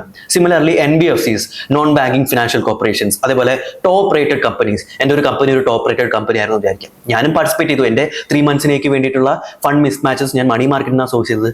സോ ഞാനും ഒരു പാർട്ടിസിപ്പന്റ് ആണ്. അതുപോലെ ഇൻഡിവിജ്വൽസ്, നല്ല പൈസയുള്ള ഇൻഡിവിജ്വൽസ്, അതുപോലെ പൈസ ആവശ്യമുള്ള ഇൻഡിവിജ്വൽസ്, ഇവരൊക്കെ എന്താണ്, പാർട്ടിസിപ്പൻസ് ആണ് മണി മാർക്കറ്റിൽ. സോ ഇവരൊക്കെയാണ് എന്ത്, മണി മാർക്കറ്റ് പാർട്ടിസിപ്പൻസ് എന്ന് പറഞ്ഞാൽ. സിംപ്ലി ആരൊക്കെ തമ്മിലാണോ മണി മാർക്കറ്റ് ഇന്ററാക്ഷൻസ് നടക്കുന്നത് അവരാണ് മണി മാർക്കറ്റ് പാർട്ടിസിപ്പൻസ്. അങ്ങനെ ചോദിക്കാം, ആരൊക്കെയാണ് മണി മാർക്കറ്റ് പാർട്ടിസിപ്പൻസ് എന്നൊക്കെ. ആക്ച്വലി സിമ്പിൾ ടോപ്പിക് ആണ്, കേൾക്കുമ്പോൾ എന്തെങ്കിലും എന്താ പറയുക, ടഫ് ആയിട്ടുള്ള ഒരു സംഭവമായിട്ട് തോന്നും. മനസ്സിലായത്? ഇവരൊക്കെയാണ് മണി മാർക്കറ്റ് പാർട്ടിസിപ്പൻസ് എന്ന് പറഞ്ഞാൽ. ഇനി നമ്മൾ ഡിസ്കസ് ചെയ്യാൻ പോകുന്ന ടോപ്പിക് എന്താണെന്ന് പറഞ്ഞാൽ മണി മാർക്കറ്റ് ഇൻസ്ട്രുമെന്റ്സ് എന്താണെന്നുള്ള കാര്യമാണ്. ഞാൻ ഓൾറെഡി എന്താണ് ഫിനാൻഷ്യൽ ഇൻസ്ട്രുമെന്റ്സ് എന്ന് പറഞ്ഞു. എക്സ്ക്ലൂസീവ്ലി ഈ മണി മാർക്കറ്റിൽ നമ്മൾ യൂസ് ചെയ്യാൻ പോകുന്ന ഇൻസ്ട്രുമെന്റ്സ് ഏതൊക്കെയാണെന്നാണ് ഡിസ്കസ് ചെയ്യാൻ പോകുന്നത്. 1-2 ഇൻസ്ട്രുമെന്റ്സിന്റെ എക്സാമ്പിൾ ഞാൻ പറഞ്ഞിട്ടുണ്ടായിരുന്നല്ലോ, ഷെയർ, അതേപോലെ തന്നെ സെക്യൂരിറ്റീസ്, ഇതൊക്കെയാണ് ഫിനാൻഷ്യൽ ഇൻസ്ട്രുമെന്റ്സ് എന്ന് പറഞ്ഞാൽ. സോ മണി മാർക്കറ്റിൽ എക്സ്ക്ലൂസീവ്ലി നമ്മൾ ഏതൊക്കെ ഇൻസ്ട്രുമെന്റ്സ് ആണ് യൂസ് ചെയ്യാൻ പോകുന്നത് എന്നുള്ളതാണ് അടുത്ത് ഡിസ്കസ് ചെയ്യാൻ പോകുന്നത്. സോ ആരാണ് ആ ഇൻസ്ട്രുമെന്റ് ഇഷ്യൂ ചെയ്യണമെന്നുള്ള ഒരു ക്ലാസിഫിക്കേഷൻ അണ്ടറിൽ നമുക്ക് കുറെ മണി മാർക്കറ്റ് ഇൻസ്ട്രുമെന്റ്സ് ഇവിടെ പറയാൻ പറ്റും. ഇപ്പോൾ ഗവൺമെന്റ് ഇഷ്യൂ ചെയ്യുന്ന മണി മാർക്കറ്റ് ഇൻസ്ട്രുമെന്റ്സ് ആണെങ്കിൽ T ബിൽസ് ഒരു എക്സാമ്പിൾ ആണ്. അതുപോലെ ക്യാഷ് മാനേജ്മെന്റ് ബിൽസ്, അതുപോലെ ബേസ് ആൻഡ് മീൻസ് അഡ്വൈസ്, ഇതെല്ലാം ഈ ഇൻസ്ട്രുമെന്റ്സ് എല്ലാം ഗവൺമെന്റ് ഇഷ്യൂ ചെയ്യുന്ന ഇൻസ്ട്രുമെന്റ്സ് ആണ്. അതുപോലെ ഏതെങ്കിലും ടോപ്പ് റേറ്റഡ് ഫേംസ് ഇഷ്യൂ ചെയ്യുന്ന ഇൻസ്ട്രുമെന്റ്സ്, അങ്ങനെയും മണി മാർക്കറ്റ് ഇൻസ്ട്രുമെന്റ്സ് ഉണ്ട്. അതിന്റെ എക്സാമ്പിൾസ് ആണ് കമേഴ്ഷ്യൽ പേപ്പേഴ്സ്, പ്രോമിസറി നോട്ട്സ് എന്നുള്ള മണി മാർക്കറ്റ് ഇൻസ്ട്രുമെന്റ്സ്. അതുപോലെ ഇനി ഫിനാൻഷ്യൽ ഇൻസ്റ്റിറ്റ്യൂഷൻസ് ലൈക്ക് ബാങ്ക്സ് ഒക്കെ ഇഷ്യൂ ചെയ്യുന്ന മണി മാർക്കറ്റ് ഇൻസ്ട്രുമെന്റ് ആണെങ്കിൽ ഏതാണ്, സർട്ടിഫിക്കറ്റ് ഓഫ് ഡെപ്പോസിറ്റ്സ് അല്ലെങ്കിൽ കോൾ മണി എന്നൊക്കെ പറയും. സോ ആക്ച്വലി ഇങ്ങനെ ബ്രോഡ് ആയിട്ട് നമുക്ക് ആരാണോ ഈ ഇൻസ്ട്രുമെന്റിന് ഇഷ്യൂ ചെയ്യുന്നത് അതിനനുസരിച്ച് നമുക്ക് മണി മാർക്കറ്റ് ഇൻസ്ട്രുമെന്റ്സിനെ ക്ലാസിഫൈ ചെയ്യാൻ പറ്റും. ഈ പറഞ്ഞിട്ടുള്ള ഈ ഒരു കുറച്ച് ഇൻസ്ട്രുമെന്റ്സ് ആണ് ഇനി ഡീറ്റെയിൽ ആയിട്ട് നമ്മൾ ഡിസ്കസ് ചെയ്യാൻ പോകുന്നത് ഓരോ ഹെഡിങ് അണ്ടറിൽ. ആൻഡ് നേരത്തെ ഞാൻ പറഞ്ഞ പോലെ തന്നെ ഡെറ്റ് ഇൻസ്ട്രുമെന്റ്സ് മാത്രമാണ് മണി മാർക്കറ്റിൽ ഉണ്ടാവുക. സോ നമ്മൾ ഡിസ്കസ് ചെയ്യാൻ പോകുന്ന ഓരോ ഇൻസ്ട്രുമെന്റ്സും ഡെറ്റ് ഇൻസ്ട്രുമെന്റ്സ് ആയിരിക്കും എന്നുള്ളത് ഓൾറെഡി മനസ്സിലാക്കി വെക്കുക. ക്യാപിറ്റൽ മാർക്കറ്റിലായിരിക്കും എക്വിറ്റി, ഷെയർ അങ്ങനെയുള്ള ഇൻസ്ട്രുമെന്റ്സ് ഡിസ്കസ് ചെയ്യാൻ പോകുന്നത്. ഓക്കെ, സോ ഡയറക്ട്ലി നമുക്ക് ഫസ്റ്റ് മണി മാർക്കറ്റ് ഇൻസ്ട്രുമെന്റിലേക്ക് പോവാം. അതിനു മുമ്പ് ഞാൻ ഇവിടെ ഒരു സ്ലൈഡിൽ കൊടുത്തിട്ടുണ്ട് ഡെറ്റ് ഇൻസ്ട്രുമെന്റ്സ് എന്ന് പറഞ്ഞ ഇൻസ്ട്രുമെന്റ്സ് ഉണ്ട്, അതുപോലെ എക്വിറ്റി ഷെയർസ് വേറൊരു ടൈപ്പ് ഓഫ് ഇൻസ്ട്രുമെന്റ്സ് ഉണ്ടെന്ന്. ഇതാണ് ഞാൻ ആദ്യം നിങ്ങൾക്ക് എക്സ്പ്ലെയിൻ ചെയ്തത്, ഇൻസ്ട്രുമെന്റ്സിന്റെ 2 ക്ലാസിഫിക്കേഷൻ. അത് ക്ലിയർ ആണെന്ന് വിചാരിക്കുന്നു. സോ ഇവിടെ ഡെറ്റ് ഇൻസ്ട്രുമെന്റ്സ് മാത്രമായിരിക്കും നമ്മൾ ഡിസ്കസ് ചെയ്യാൻ പോകുന്നത്. സോ അങ്ങനെയുള്ള ഫസ്റ്റ് ഡെറ്റ് ഇൻസ്ട്രുമെന്റ് നമ്മൾ ഡിസ്കസ് ചെയ്യാൻ പോകണം. മണി മാർക്കറ്റിൽ തന്നെ ഏറ്റവും കൂടുതൽ ചോദിച്ചിട്ടുള്ള ഒരു ഇൻസ്ട്രുമെന്റ് ആണ് എന്ത്, T ബിൽ, ട്രഷറി ബിൽ. അതാണ് നമ്മുടെ ഫസ്റ്റ് ടോപ്പിക്. ഞാൻ ഓൾറെഡി നിങ്ങൾക്ക് പ്രീവിയസ് ഇയർ ക്വസ്റ്റ്യൻസ് കാണിച്ചപ്പോൾ അതൊരു 5 to 6 times ഞാൻ ട്രഷറി ബിൽസ് റിപ്പീറ്റ് ചെയ്തിട്ടുണ്ടായിരുന്നു. ഒരുപാട് ക്വസ്റ്റ്യൻസിൽ ട്രഷറി ബിൽസ് ഡയറക്ട്ലി ചോദിച്ചിട്ടുണ്ട്. സോ വളരെ ഇമ്പോർട്ടൻ്റ് ആയിട്ടുള്ള ടോപ്പിക്കാണ് ട്രഷറി ബിൽ എന്നുള്ളത്. ഇത് ഞാൻ എക്സ്പ്ലെയിൻ ചെയ്യാം, ശ്രദ്ധിക്കുക. ഇപ്പോൾ ട്രഷറി ബിൽസിന്റെ ഫംഗ്ഷനിങ് അല്ലെങ്കിൽ ട്രഷറി ബിൽസ് എങ്ങനെ വർക്ക് ചെയ്യണമെന്ന് ചോദിച്ചു കഴിഞ്ഞാൽ, ഇതാ ഒരു ഗവൺമെന്റിനാണ് ട്രഷറി ബിൽസ് ഇഷ്യൂ ചെയ്യാൻ പറ്റുക. അത് ആദ്യം മനസ്സിലാക്കുക. ഗവൺമെന്റിന് എന്തെങ്കിലും ഒരു ഫണ്ട് മിസ് മാച്ചസ് ഉണ്ടാവുമെന്ന് വിചാരിക്കുക. ഇപ്പോൾ ഗവൺമെന്റ് എന്തെങ്കിലും ഒരു പ്രോഗ്രാം സ്റ്റാർട്ട് ചെയ്യണം, അതിന് പൈസ ആവശ്യമുണ്ട്. ഒരു ഷോർട്ട് ടേം, ഒരു 1 year കുറവ് ടൈമിൽ സോഴ്സ് ചെയ്യാൻ പറ്റുന്ന അല്ലെങ്കിൽ തിരിച്ചു കൊടുക്കാൻ പറ്റുന്ന രീതിയിലുള്ള ഒരു ഫണ്ടാണ് സോഴ്സ് ചെയ്യേണ്ടതെന്ന് വിചാരിക്കാം. അങ്ങനെയാണെന്നുണ്ടെങ്കിൽ ഗവൺമെന്റിന് T ബിൽ ഇഷ്യൂ ചെയ്യാൻ പറ്റും, ട്രഷറി ബിൽ ഇഷ്യൂ ചെയ്യാൻ പറ്റും. ഇവിടെ എങ്ങനെ വർക്ക് ചെയ്യണമെന്ന് വെച്ചാൽ, ഇപ്പോൾ ട്രഷറി ബിൽസിന്റെ വാല്യൂ ഏകദേശം ഒരു 25,000 ആണെന്ന് വിചാരിക്കാം. 25,000 ആണ് ഗവൺമെന്റിന് സോഴ്സ് ചെയ്യേണ്ടതെന്ന് വിചാരിക്കാം. So government will issue a treasury bill having a face value of 25,000. And ഇത് വാങ്ങാൻ റെഡി ആയിട്ട് മാർക്കറ്റിൽ ആൾക്കാർ കാണും. കാരണം ഗവൺമെന്റ് ഇഷ്യൂ ചെയ്യുന്ന ബില്ലാണ്, ഗവൺമെന്റ് ഇഷ്യൂ ചെയ്യുമ്പോൾ എന്താണ് കുറച്ചുകൂടെ റിസ്ക് ഫ്രീ ആണ്. കാരണം ഒരു പ്രൈവറ്റ് ഫേം ഒന്നും ഇഷ്യൂ ചെയ്യുന്ന സംഭവമല്ല, ഗവൺമെന്റ് ആണ്. സോ വിശ്വസിക്കാം. സോ അതുകൊണ്ട് തന്നെ മാർക്കറ്റിൽ ഈ ഗവൺമെന്റ് ഇഷ്യൂ ചെയ്യുന്ന ട്രഷറി ബിൽ വാങ്ങാൻ കുറച്ച് ആൾക്കാരുണ്ടാവും. വേറൊരു റീസണും കൂടിയുണ്ട്, അതെന്താ ഞാൻ പറയാം. സോ ഇങ്ങനെ ഒരു ട്രഷറി ബിൽ 25,000 ഫേസ് വാല്യൂ ഉള്ള ഒരു ട്രഷറി ബില്ല് ഗവൺമെന്റ് ഇഷ്യൂ ചെയ്യുന്നു വിചാരിക്കാം. ആൻഡ് ഒരു പാർട്ടിക്ക് ഇത് വാങ്ങാൻ താല്പര്യമുണ്ട് എന്ന് വിചാരിക്കാം. ആൻഡ് ഈ party will approach government and treasury bill will be given to this person. And in return, this person will provide 25,000. So ഗവൺമെന്റിന് വേണ്ട 25,000 ഗവൺമെന്റിന് കിട്ടി. ആൻഡ് ഈ പേഴ്സന്റെ കയ്യിലാണ് ഇപ്പോൾ ട്രഷറി ബിൽ ഉള്ളത്. പക്ഷേ ഇവിടെ ഒരു കണ്ടീഷൻ അല്ലെങ്കിൽ ഒരു ഡീറ്റെയിൽ എന്താണെന്ന് പറഞ്ഞാൽ, ഇപ്പോൾ 25,000 ആണ് ഈ ട്രഷറി ബില്ലിന്റെ ഫേസ് വാല്യൂ. പക്ഷേ ഇയാൾ വാങ്ങുന്നത് ഒരു ഡിസ്കൗണ്ടഡ് റേറ്റിലായിരിക്കും. ഡിസ്കൗണ്ട് ഇപ്പോൾ ഒരു 20,000 ഒക്കെ ആയിരിക്കും ഇയാൾക്ക് കൊടുക്കുക. മനസ്സിലായോ? അപ്പോ പക്ഷേ ഈ ട്രഷറി ബിൽ ഇപ്പോൾ ഒരു 3 monthsലേക്ക് വേണ്ടിയിട്ടാണ് ഇഷ്യൂ ചെയ്തതെന്ന് വിചാരിക്കാം. അങ്ങനെയാണെന്നുണ്ടെങ്കിൽ ഗവൺമെന്റ് 3 monthsന് ശേഷം ഇയാളുടെ കയ്യിൽ നിന്ന് ഈ ട്രഷറി ബിൽ വാങ്ങും. ആൻഡ് തിരിച്ച് എമൗണ്ട് കൊടുക്കണമല്ലോ.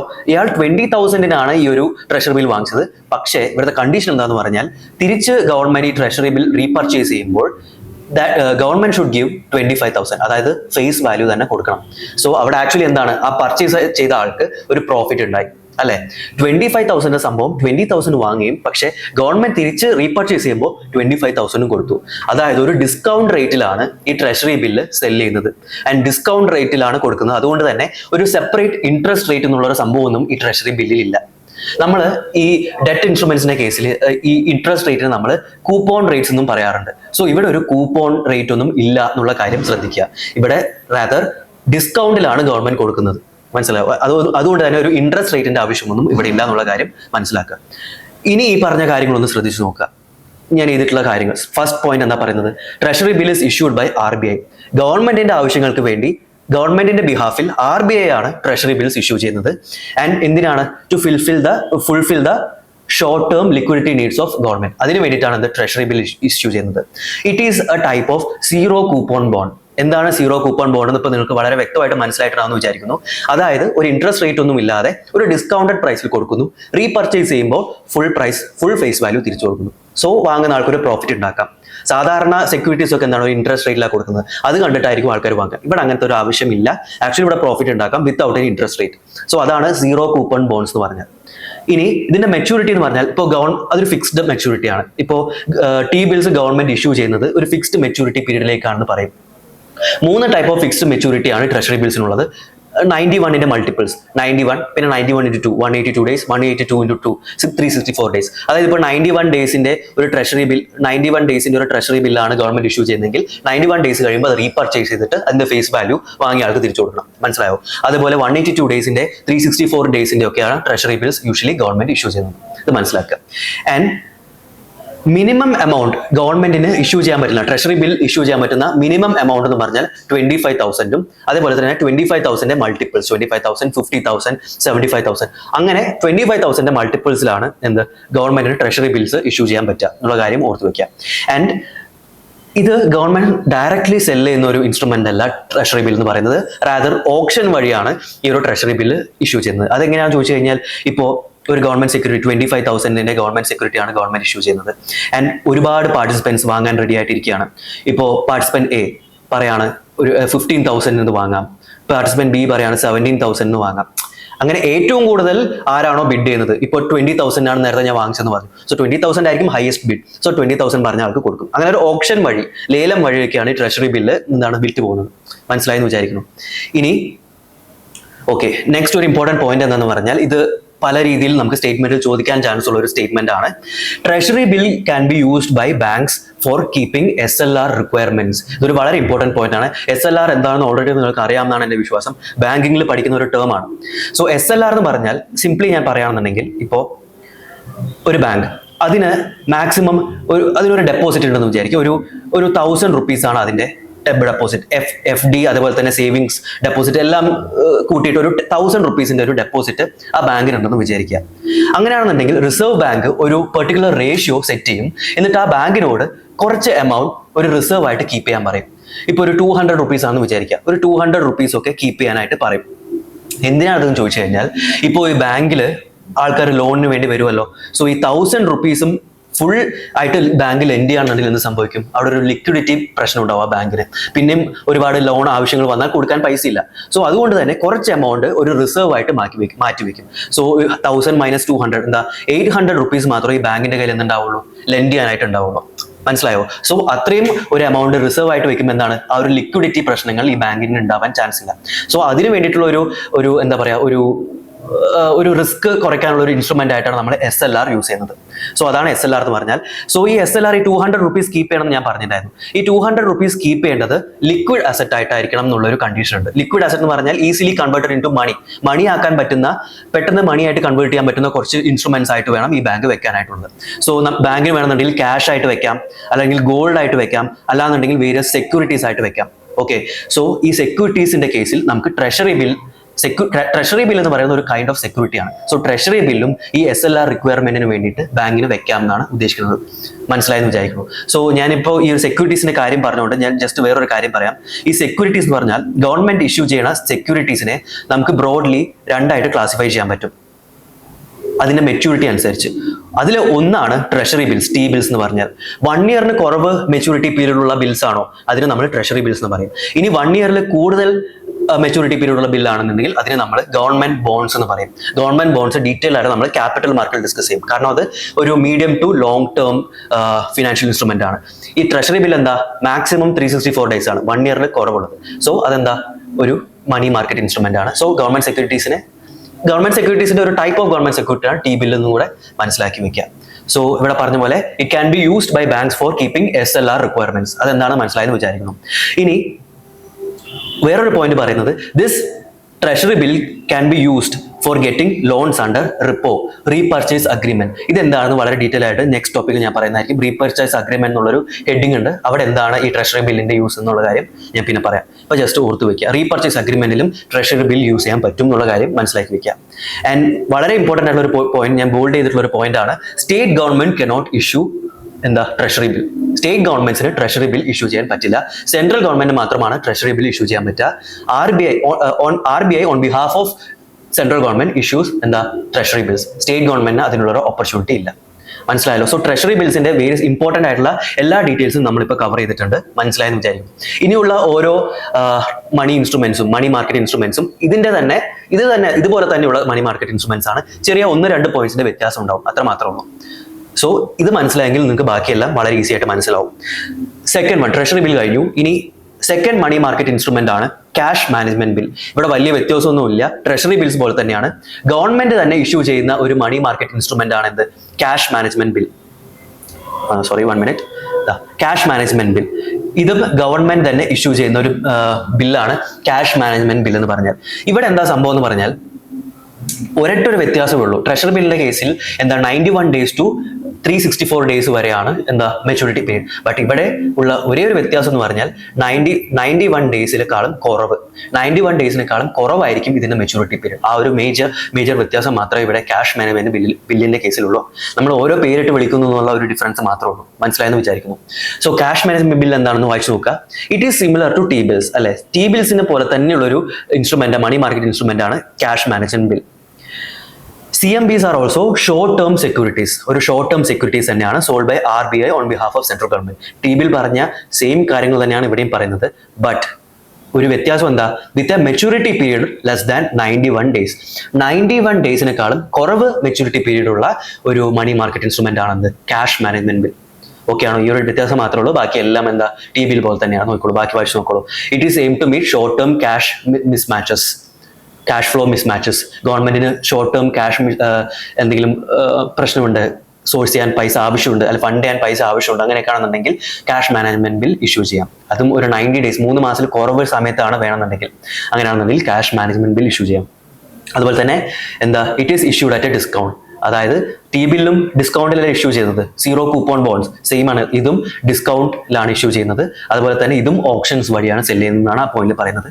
സിമിലർലി 4th പോയിന്റ് പറയുന്നു, ഇതും SLR റിക്വയർമെന്റ്സ്, ബാങ്കിന്റെ ഒരു SLR റിക്വയർമെന്റ് വേണ്ടിയിട്ട് ഇതും യൂസ് ചെയ്യാൻ പറ്റും. T ബിൽ പോലെ തന്നെയാണ്. ആകെ പറഞ്ഞ ഒരു വ്യത്യാസം എന്താ, ഇവിടെ 91 ഡേയ്സിനെക്കാളും കുറവായിരിക്കും ക്യാഷ് മാനേജ്മെന്റ് ബില്ലിന്റെ മെച്യൂരിറ്റി ഡേറ്റ്. മനസ്സിലായല്ലോ? So cash management bill is also over. അടുത്തത് വേസ് ആൻഡ് മീൻസ് അഡ്വാൻസസ്. ഇതെന്താന്ന് പറഞ്ഞാൽ ഇപ്പോൾ ക്യാഷ് മാനേജ്മെന്റ് ബില്ലായാലും അതേപോലെ ട്രഷറി ബില്ലായാലും സെൻട്രൽ ഗവൺമെന്റിന് മാത്രമുള്ള ഒരു ഇൻസ്ട്രുമെന്റ് ആയിരുന്നു. But ways and means advances അങ്ങനെ ഒരു സംഭവമല്ല. ഇവിടെ എന്താ സംഭവിക്കുന്നത് പറഞ്ഞാൽ ആർ ബി ഐയുടെ കയ്യിൽ നിന്ന് ഗവൺമെന്റിന് ലോൺ വാങ്ങാനുള്ള ഒരു ഓപ്പർച്യൂണിറ്റിയാണിത് വേസ് ആൻഡ് മീൻസ് അഡ്വാൻസ്. ചെറിയൊരു കോൺസെപ്റ്റിന് ചെറിയൊരു വ്യത്യാസമേ ഉള്ളൂ. ഇപ്പോൾ ഗവൺമെന്റിന് എന്തെങ്കിലും ഫണ്ട് ആവശ്യമുണ്ട്, അങ്ങനെയാണെന്നുണ്ടെങ്കിൽ ഒരുപാട് ഓപ്പർച്യൂണിറ്റി ഉണ്ട്. അതിൽ one of the kind of opportunity ആണിത് വേസ് ആൻഡ് മീൻസ് അഡ്വാൻസസ്. ഇപ്പോൾ ഗവൺമെന്റിന് ആർ ബി ഐയുടെ കയ്യിൽ നിന്നും എന്താണ് ലോൺ വാങ്ങാനുള്ള ഒരു ഓപ്പർച്യൂണിറ്റിയാണ് വേസ് ആൻഡ് മീൻസ് അഡ്വാൻസസ് എന്ന് പറഞ്ഞാൽ. പക്ഷേ ഇവിടെ എന്താ സംഭവം എന്ന് പറഞ്ഞാൽ ഇപ്പോൾ ഗവൺമെന്റ് ഇങ്ങനെ ഒരു ലോൺ ആർ ബി ഐയുടെ കയ്യിൽ നിന്ന് വാങ്ങിച്ചു എന്ന് പറഞ്ഞാൽ 90 ഡേയ്സിനുള്ളിൽ റീപേ ചെയ്യണം ഗവൺമെന്റ്. ഇപ്പോൾ ഒരു 1 lakh rupees വാങ്ങിച്ചു എന്ന് വിചാരിക്കുക വേസ് ആൻഡ് മീൻസ് അഡ്വാൻസസ്. നമ്മൾ വിത്തിൻ 90 ഡേയ്സ് അത് തിരിച്ചു കൊടുക്കണം എന്നുള്ളൊരു കണ്ടീഷനാണ് ഇവിടെ ഉള്ളത്. അങ്ങനെ 90 ഡേയ്സിനുള്ളിൽ തിരിച്ചു കൊടുത്തിട്ടില്ല എന്ന് പറഞ്ഞാൽ നമ്മൾ ആ ലോൺസ് എല്ലാം ഓവർ ഡ്രാഫ്റ്റ് ആയി എന്ന് പറയും. ഓവർ ഡ്രാഫ്റ്റ് ലോൺസ് എന്ന് പറയും. മനസ്സിലായോ?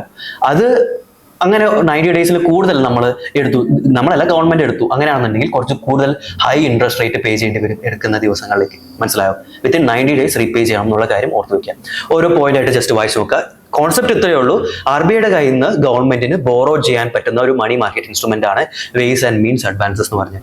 So ways and means advances are temporary loans extended by R B I to the government. This facility is available to both central government as well as state government. Central ഗവൺമെന്റിനും അതുപോലെ state ഗവൺമെന്റിനും ഒരേപോലെ ഈ ഒരു ways and means advances available ആണ്. ഇനി ദേ replaced add ഹോക് ടീബിൾസ്. ടീബിൾസ് എന്ന് പറഞ്ഞാൽ ആക്ച്വലി റെഗുലർ ടീബിൾസ് അതുപോലെ ആഡ് ഹോക് ടീബിൾസ് എന്ന് പറഞ്ഞ ഒരു ക്ലാസിഫിക്കേഷൻ ഉണ്ടായിരുന്നു. അതെല്ലാം ഇപ്പോൾ ഒഴിവാക്കി ആ ആഡ് ഹോക് ടീബിൾസിന് പകരം കൊണ്ടുവന്നിട്ടുള്ള ഒരു സംഭവമാണെന്ത് വേസ് ആൻഡ് മീൻസ് അഡ്വാൻസസ് എന്നുള്ള കാര്യം. Okay, WMAs are not considered as a source of finance for the government. Rather, they are aimed to bridge the time interval of mismatch between government's expenditure and expected receipts. ഇത് തന്നെയാണ് ഇത്ര നേരം പറഞ്ഞുകൊണ്ടിരിക്കുന്നത്. ഗവൺമെന്റിന് എന്തെങ്കിലും ഒരു ഫണ്ട് മിസ്മാച്ച് വന്നു, അത് സോഴ്സ് ചെയ്യാൻ വേണ്ടി യൂസ് ചെയ്യുന്ന ഒരു ഇൻസ്ട്രുമെന്റ് ആണ് വേസ് ആൻഡ് മീൻസ് അഡ്വാൻസ് എന്ന് പറയുന്നത്. ട്രഷറി ബിൽസ് പോലെ തന്നെ അതും ഇതെല്ലാം ഒരേ ഒരു കാര്യത്തിന് വേണ്ടി തന്നെയാണ് യൂസ് ചെയ്യുന്നത്. ഇനി if government avails immediate cash from R B I under normal WMA, it has to return the amount within 90 days. 90 ഡേയ്സിനുള്ളിൽ എന്ത് ചെയ്യണം? ഈ ഒരു വേസ് ആൻഡ് മീൻസ് അഡ്വാൻസസ് വഴി വാങ്ങിച്ച ക്യാഷ് റിട്ടേൺ ചെയ്യണം. അല്ലാന്നുണ്ടെങ്കിൽ നമ്മൾ അതിന് എന്ത് പറയും? ഞാൻ ഓൾറെഡി പറഞ്ഞു, ഓവർ ഡ്രാഫ്റ്റ് എന്ന് പറയും. ആൻഡ് ഓവർ ഡ്രാഫ്റ്റ് ആണെങ്കിൽ ഇവിടെ നോക്കുക, interest rate plus 2% extra 2% charge ചെയ്യും എന്നുള്ള കാര്യം ഒന്ന് നോക്കുക. റിപ്പോ റേറ്റ് ആണ് ഇവിടെ ചാർജ് ചെയ്യുന്നത്. റിപ്പോ റേറ്റ് എന്താണെന്ന് ഞാൻ ഒന്ന് ഹോൾഡ് ചെയ്ത് വെച്ചിട്ടുണ്ടായിരുന്നല്ലോ നേരത്തെ. റിപ്പോ റേറ്റ്, റീപർച്ചേസ് അഗ്രിമെന്റ് എന്താണ്, ആ ടോപ്പിക് എടുക്കുമ്പോൾ ഒന്നുകൂടെ ഞാൻ വ്യക്തമായിട്ട് ഈ റിപ്പോ റേറ്റ് എന്താണ്, റീപർച്ചേസ് അഗ്രിമെന്റ് എന്താണെന്നുള്ള കാര്യമൊക്കെ ഡീറ്റെയിൽ ആയിട്ട് ഞാൻ പറയാം. സോ വേസ് ആൻഡ് അഡ്വാൻസസ് മനസ്സിലായെന്നാണ് വിശ്വസിക്കുന്നത്. Okay, so ways and means advances എന്നുള്ള ടോപ്പിക് നമ്മൾ കംപ്ലീറ്റ് ചെയ്തു. നെക്സ്റ്റ് മണി മാർക്കറ്റ് ഇൻസ്ട്രുമെന്റ് എന്താണ്? Certificate of deposit. Certificate of deposit ആണ് അടുത്ത മണി മാർക്കറ്റ് ഇൻസ്ട്രുമെന്റ് എന്ന് പറഞ്ഞാൽ. ഇത് നിങ്ങൾ സർട്ടിഫിക്കറ്റ് ഓഫ് ഡെപ്പോസിറ്റ് എന്നുള്ള ടോപ്പിക് നിങ്ങൾ കാണുമ്പോൾ മനസ്സിൽ വിചാരിക്കേണ്ടത് FDനെ കുറിച്ചാണ്. നമ്മൾ ബാങ്കിലെ FD ഇടുമല്ലോ കുറച്ച് കാലത്തേക്ക്. ഇപ്പോൾ ഒരു 25 lakhs ഒക്കെ ഒരു 5 yearsന് വേണ്ടി നമ്മൾ FD ഇട്ടു എന്നൊക്കെ പറയാറുണ്ട്. സിമിലർ ആണ് ഈ CD എന്നുള്ളൊരു കോൺസെപ്റ്റ്. 1-2 ഡിഫറൻസസ് മാത്രമേ ഉള്ളൂ. ഞാൻ എന്താണ് ഈ സംഭവം എന്ന് ജസ്റ്റ് ഒന്ന് കോൺസെപ്റ്റ് ആദ്യം പറഞ്ഞുതരാം. ഇപ്പോൾ ജസ്റ്റ് നോക്കുക, നമ്മൾ സാധാരണ ഒരു FD ബാങ്കിൽ ഇടുകയാണെന്ന് വിചാരിക്കുക. ഒരു 25 lakhsന്റെ FD ഇടുകയാണ് ഫോർ 5 years. എന്താണ്, നമ്മൾ 5 years കഴിഞ്ഞിട്ട് തിരിച്ചെടുക്കാൻ പറ്റുള്ളൂ എന്നുള്ള രീതിയിൽ. സിമിലർ ആണ് ഒരു CD എന്ന് പറഞ്ഞ കോൺസെപ്റ്റ്. ഇപ്പോൾ CD ഒരു 25 lakhsന്റെ CD, പക്ഷേ ഇതൊരു മണി മാർക്കറ്റ് ഇൻസ്ട്രുമെന്റ് ആണ്. അതുകൊണ്ട് തന്നെ 1 yearൽ കുറവ് മെച്യൂരിറ്റി പീരീഡ് ഉണ്ടാവുള്ളൂ. സോ ഒരു 1 yearനേക്കാളും കുറവുള്ള പീരീഡിലായിരിക്കും നമ്മൾ CD ഇടുക. അത് ഫസ്റ്റ് ഡിഫറൻസ്. FD പോലെ തന്നെ പെർമനന്റ് ആയിട്ട് നമ്മൾ ഇട്ട് വെക്കുന്ന ഒരു സംഭവമാണ് CD എന്ന് പറയുന്നത്. പക്ഷെ ഇവിടെ എന്താ പറയാ, FD പോലെ ഒരു 1 year 5 years അതിനൊന്നും പറ്റില്ല. ഒരു ലോങ് ടേമിലായിട്ടൊന്നും അല്ല നമ്മൾ ഇടുക. CD എന്ന് പറയുമ്പോൾ ഒരു 1 yearനേക്കാളും കുറവ് ടൈമിലേക്കായിരിക്കും നമ്മൾ ആ 1 yearനേക്കാളും കുറവ് മെച്യൂരിറ്റി പീരീഡിലുള്ള ഒരു ഒരു ടേമിന് വേണ്ടിയിട്ടായിരിക്കും നമ്മൾ സർട്ടിഫിക്കറ്റ് ഓഫ് ഡെപ്പോസിറ്റ് ഇടുന്നത് ഒരു ബാങ്കിൽ. സോ CD അങ്ങനെ 1 yearനേക്കാളും മീൻസ് 1 yearൽ കുറവ് ടേമിൽ നമ്മൾ CD ഇട്ടു എന്ന് വിചാരിക്കാം. അങ്ങനെയാണെന്നുണ്ടെങ്കിൽ വേറൊരു വ്യത്യാസം FD ആയിട്ട് എന്താണെന്ന് ചോദിച്ചു കഴിഞ്ഞാൽ, ഈ CD എന്ന് പറയുന്നത് ഒരു നെഗോഷിയബിൾ ഇൻസ്ട്രുമെന്റ് അല്ലെങ്കിൽ ട്രാൻസ്ഫറബിൾ ഇൻസ്ട്രുമെന്റ് ആണെന്ന് പറയും. ഇപ്പൊ FDയുടെ കേസിൽ അങ്ങനെയൊന്നുമില്ല. ഇപ്പൊ നമ്മളൊരു ബാങ്കിൽ FD ഒരു 25 lakhs rupees FD ഇട്ടു എന്ന് പറഞ്ഞാൽ അത് അവിടെ ഇട്ടതാണ്. ബട്ട് ഇവിടെ CDയുടെ കേസിൽ എന്താന്ന് പറഞ്ഞാൽ, ഇപ്പോൾ നമ്മൾ ഒരു 25 lakhs CD ഇട്ടു, അങ്ങനെയാണെന്നുണ്ടെങ്കിൽ നമുക്ക് ബാങ്ക് ഒരു സർട്ടിഫിക്കറ്റ് ഓഫ് ഡെപ്പോസിറ്റ് തരും. ആൻഡ് ഈ certificate of deposit is transferable എന്ന് പറഞ്ഞാൽ എനിക്ക് ഈ സർട്ടിഫിക്കറ്റ് ഓഫ് ഡെപ്പോസിറ്റ് വേറൊരാൾക്ക് ട്രാൻസ്ഫർ ചെയ്യാൻ പറ്റും എന്ന് വെച്ച് കഴിഞ്ഞാൽ എൻ്റെ ഈ CDയുടെ ഓണർഷിപ്പ് അയാൾക്ക് പോകും. ഇപ്പോൾ എന്തുകൊണ്ടാണ് ഇങ്ങനെ ചെയ്യുന്നത് ചോദിച്ചു കഴിഞ്ഞാൽ, ഇപ്പോൾ ഞാനാണ് ഈ ഒരു CD ഇട്ടതെന്ന് വിചാരിക്കാം, ഒരു 25 lakhs CD ഞാൻ ഇട്ടു. പക്ഷേ എനിക്ക് പെട്ടെന്ന് ഒരു ലിക്വിഡിറ്റി, ഈ ഒരു CD ലിക്വിഡിറ്റി ആക്കേണ്ട ഒരു ആവശ്യമുണ്ടെന്ന് വിചാരിക്കാം. അതായത് എനിക്ക് 25 lakhs rupees റെഡിലി അവൈലബിൾ ആയിരിക്കണം, ബാങ്കിൽ ഇട്ടാൽ പോലെ കയ്യിൽ ആവശ്യമുണ്ട്. അങ്ങനെയാണെന്നുണ്ടെങ്കിൽ എനിക്ക് CD വേറൊരാൾക്ക് സെൽ ചെയ്തിട്ട് അയാളുടെ കയ്യിൽ നിന്ന് 25 lakhs വാങ്ങാലോ. അങ്ങനെ ചെയ്യാൻ പറ്റും CD കേസിൽ. എന്നിട്ട് തിരിച്ച് സെക്കൻഡ് വാങ്ങിയ ആൾക്ക് വീണ്ടും വേറൊരാൾക്ക് വിൽക്കാം. അങ്ങനെ റീപർച്ചേസ്, റീസെൽ ഒക്കെ ചെയ്യാൻ പറ്റുന്ന ഒരു സംഭവമാണ് CD. But in the case of FD അത് ചെയ്യാൻ പറ്റില്ല. FD ഒരു ബാങ്കിൽ ഇട്ടാൽ അത് ഇട്ടതാണ്. ബട്ട് CD ഈസ് ട്രാൻസ്ഫറബിൾ അല്ലെങ്കിൽ നെഗോഷ്യബിൾ എന്ന് നമ്മൾ പറയാൻ പറ്റും. മനസ്സിലായല്ലോ? സോ അതാണ് ആക്ച്വലി CDയുടെ ഒരു വ്യത്യാസം എന്ന് പറഞ്ഞാൽ. ആൻഡ് അതൊരു ഷോർട്ട് ടേമിന് വേണ്ടിയിട്ടാണ് നമ്മൾ CD ഡെപ്പോസിറ്റ് ചെയ്യുന്നത്. സോ അതൊരു മണി മാർക്കറ്റ് ഇൻസ്ട്രുമെന്റ്. അതൊന്ന് ജസ്റ്റ് വായിച്ച് നോക്കൂ.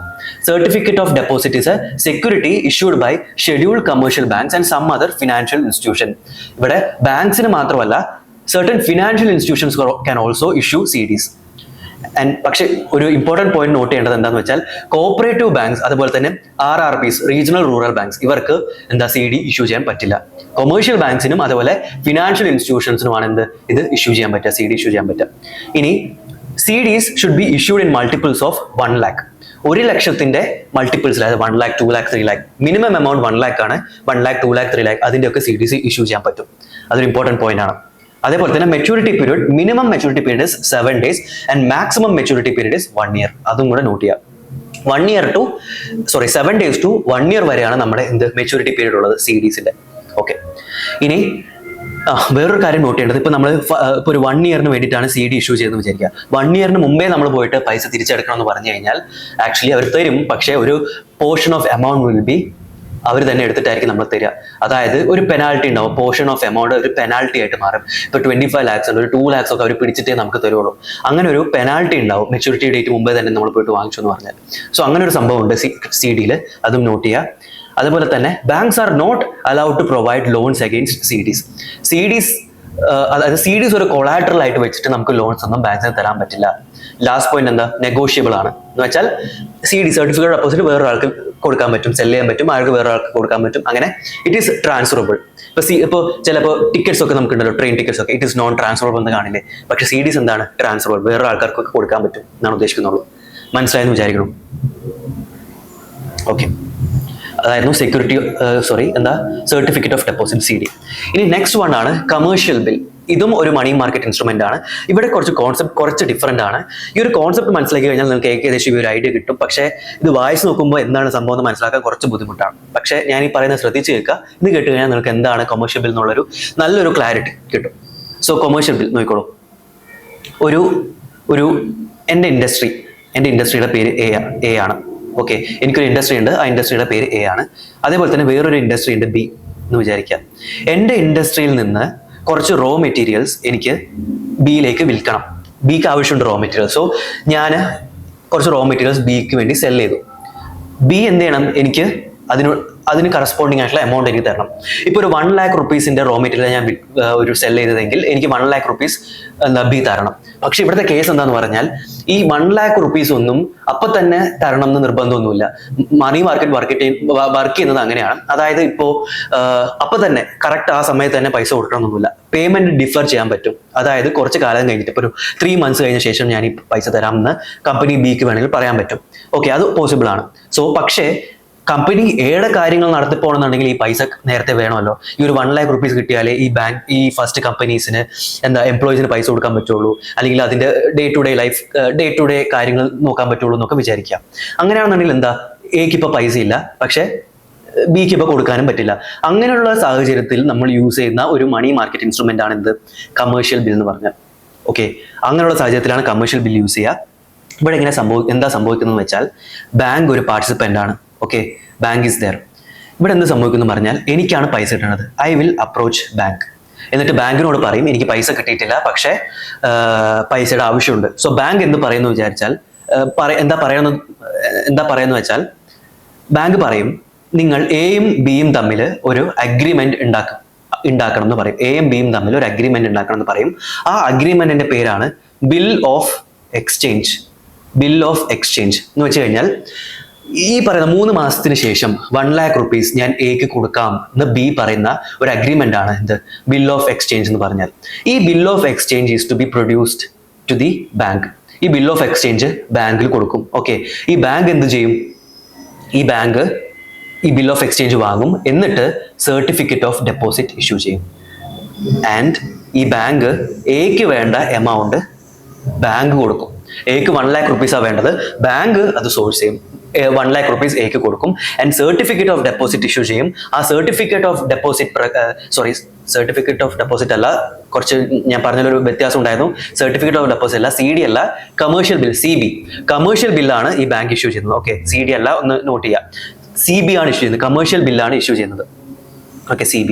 ഇത് പ്രകാരം the company B will be the എന്താ ഡെറ്റ്, മീൻസ് കമ്പനി ബിക്കാണ് ഇവിടെ എന്താണ് ഡെപ്റ്റ് ഉള്ളത്. So commercial bill bank issue ചെയ്യുന്നു, അത് പ്രകാരം the company B should provide 1 lakh rupees to bank after 3 months. അതാണ് ഇവിടുത്തെ കണ്ടീഷൻ. മനസ്സിലായോ? സോ എക്ക് ബി ഡയറക്ട്ലി കൊടുത്താൽ മതിയായിരുന്നു, പക്ഷെ ഇന്റർമീഡിയറ്റ് ആയിട്ട് ഇവിടെ നമ്മൾ ബാങ്കിനെ കൊണ്ടുവന്നു. ബാങ്ക് എക്ക് പൈസ കൊടുത്തു ആൻഡ് ബാങ്ക് ഇഷ്യൂഡ് എന്താ കമേഴ്ഷ്യൽ ബിൽ. അത് പ്രകാരം എന്ത് ചെയ്യണം? Company B should provide 1 lakh rupees or whatsoever to the bank. മനസ്സിലായല്ലോ? അപ്പോൾ എല്ലാവരും ഹാപ്പി. എക്കും പൈസ കിട്ടി, ബിക്ക് കുറച്ച് കാലം ഡിഫർ ചെയ്യാൻ പറ്റി പേയ്മെന്റ്, ബാങ്കിനും കുറച്ച് പ്രോഫിറ്റ് കിട്ടും, ഒരു ഇൻട്രസ്റ്റ് റേറ്റ് ചാർജ് ചെയ്യും. മനസ്സിലായോ? സോ ഇതാണ് എന്താണ് കമേഴ്ഷ്യൽ ബിൽ എന്ന് പറഞ്ഞാൽ. ഒരു ബേസിക് ഐഡിയ ഞാൻ പറഞ്ഞു കമേഴ്ഷ്യൽ ബില്ലിന്റെ. ഇത് ജസ്റ്റ് ഒന്ന് വായിച്ചു നോക്കുക, ഇപ്പൊ നിങ്ങൾക്ക് മനസ്സിലാവും ഇത് വായിക്കുമ്പോൾ. Commercial bill is a negotiable instrument drawn by the seller or buyer of good. ഇപ്പൊ company A seller, company B buyer. മനസ്സിലായോ? അവർ തമ്മിൽ ഇഷ്യൂ ചെയ്യുന്ന, അവർക്ക് വേണ്ടി ഇഷ്യൂ ചെയ്യുന്ന ഒരു നെഗോഷ്യബിൾ ഇൻസ്ട്രുമെന്റ് ആണ് എന്ത് കമേഴ്ഷ്യൽ ബിൽ എന്ന് പറഞ്ഞാൽ. It is a way for a seller to extend credit to buyer. And when commercial bill get accepted by commercial bank, it is called as trade bill. ഇപ്പൊ bank accept ചെയ്യുന്ന ഒരു commercial bill ആണെങ്കിൽ അതിനെ നമ്മൾ എന്ത് പറയും? Trade bill എന്ന് പറയും. ഇതാണ് ഇവിടെ വർക്ക് ചെയ്യുന്ന ഒരു മെക്കാനിസം എന്ന് പറഞ്ഞാൽ. ഈ ഒരു കോൺസെപ്റ്റ് നിങ്ങൾക്ക് ഉണ്ടെന്നുണ്ടെങ്കിൽ ബാക്കി ഓപ്ഷൻസ് വന്നാൽ എലിമിനേറ്റ് ചെയ്യാനും ഒരു കണ്ടന്റ് വായിക്കുമ്പോൾ നിങ്ങൾക്ക് മനസ്സിലാക്കാൻ പറ്റും. സോ ഈ ഒരു കോൺസെപ്റ്റ് മനസ്സിലായെന്ന് വിചാരിക്കുന്നു. Next money market instrument is call money market instrument. So ഈ കോൾ മണി മാർക്കറ്റിലെ പാർട്ടിസിപ്പൻസ് ആരാണെന്ന് ചോദിച്ചു കഴിഞ്ഞാൽ ബാങ്ക്സ് ആണ്. കോൾ മണി മാർക്കറ്റിൽ ബാങ്ക്സ് ആണ് പാർട്ടിസിപ്പൻസ്. സോ ഇവിടെ 2 ബാങ്ക് തമ്മിലാണ് ഇവിടെ ട്രാൻസാക്ഷൻസ് നടക്കുന്നു വിചാരിക്കാം. ഒരു ബാങ്ക് എ, ആ ബാങ്കിന് എന്തെങ്കിലും ഒരു ടെമ്പററി ഷോർട്ട് ഉണ്ടായി ഒരു പൈസയ്ക്ക് വേണ്ടിയിട്ട്. കമ്പനി ബിയുടെ കയ്യിൽ സർപ്ലസ് പൈസ ഉണ്ട്. അങ്ങനെയാണെന്നുണ്ടെങ്കിൽ ഷോർട്ട് ടേമിന് വേണ്ടിയിട്ട് കമ്പനി എക്ക് ബിന്റെ കയ്യിൽ നിന്നും പൈസ ബൊറോ ചെയ്യാൻ പറ്റും. B will give amount to A. അങ്ങനെ ഷോർട്ട് ടൈമിന് വേണ്ടിയിട്ട് ഫണ്ട് മിസ് മാച്ചസ് ബാങ്ക്സ് തമ്മിൽ കൈകാര്യം ചെയ്യാൻ വേണ്ടി യൂസ് ചെയ്യുന്ന ഒരു ഇൻസ്ട്രുമെന്റ് ആണത് കോൾ മണി എന്ന് പറയുന്ന ഒരു ഇൻസ്ട്രുമെന്റ്. മനസ്സിലായോ? ഇപ്പോൾ ഇതിനെ തന്നെ നമുക്ക് ഓരോ ടേം ആയിട്ട് ക്ലാസിഫൈ ചെയ്യാൻ പറ്റും. ഈ ഒരു പ്രോസസ്സിനെ തന്നെ കോൺസെപ്റ്റ് ഇത്രയേ ഉള്ളൂ.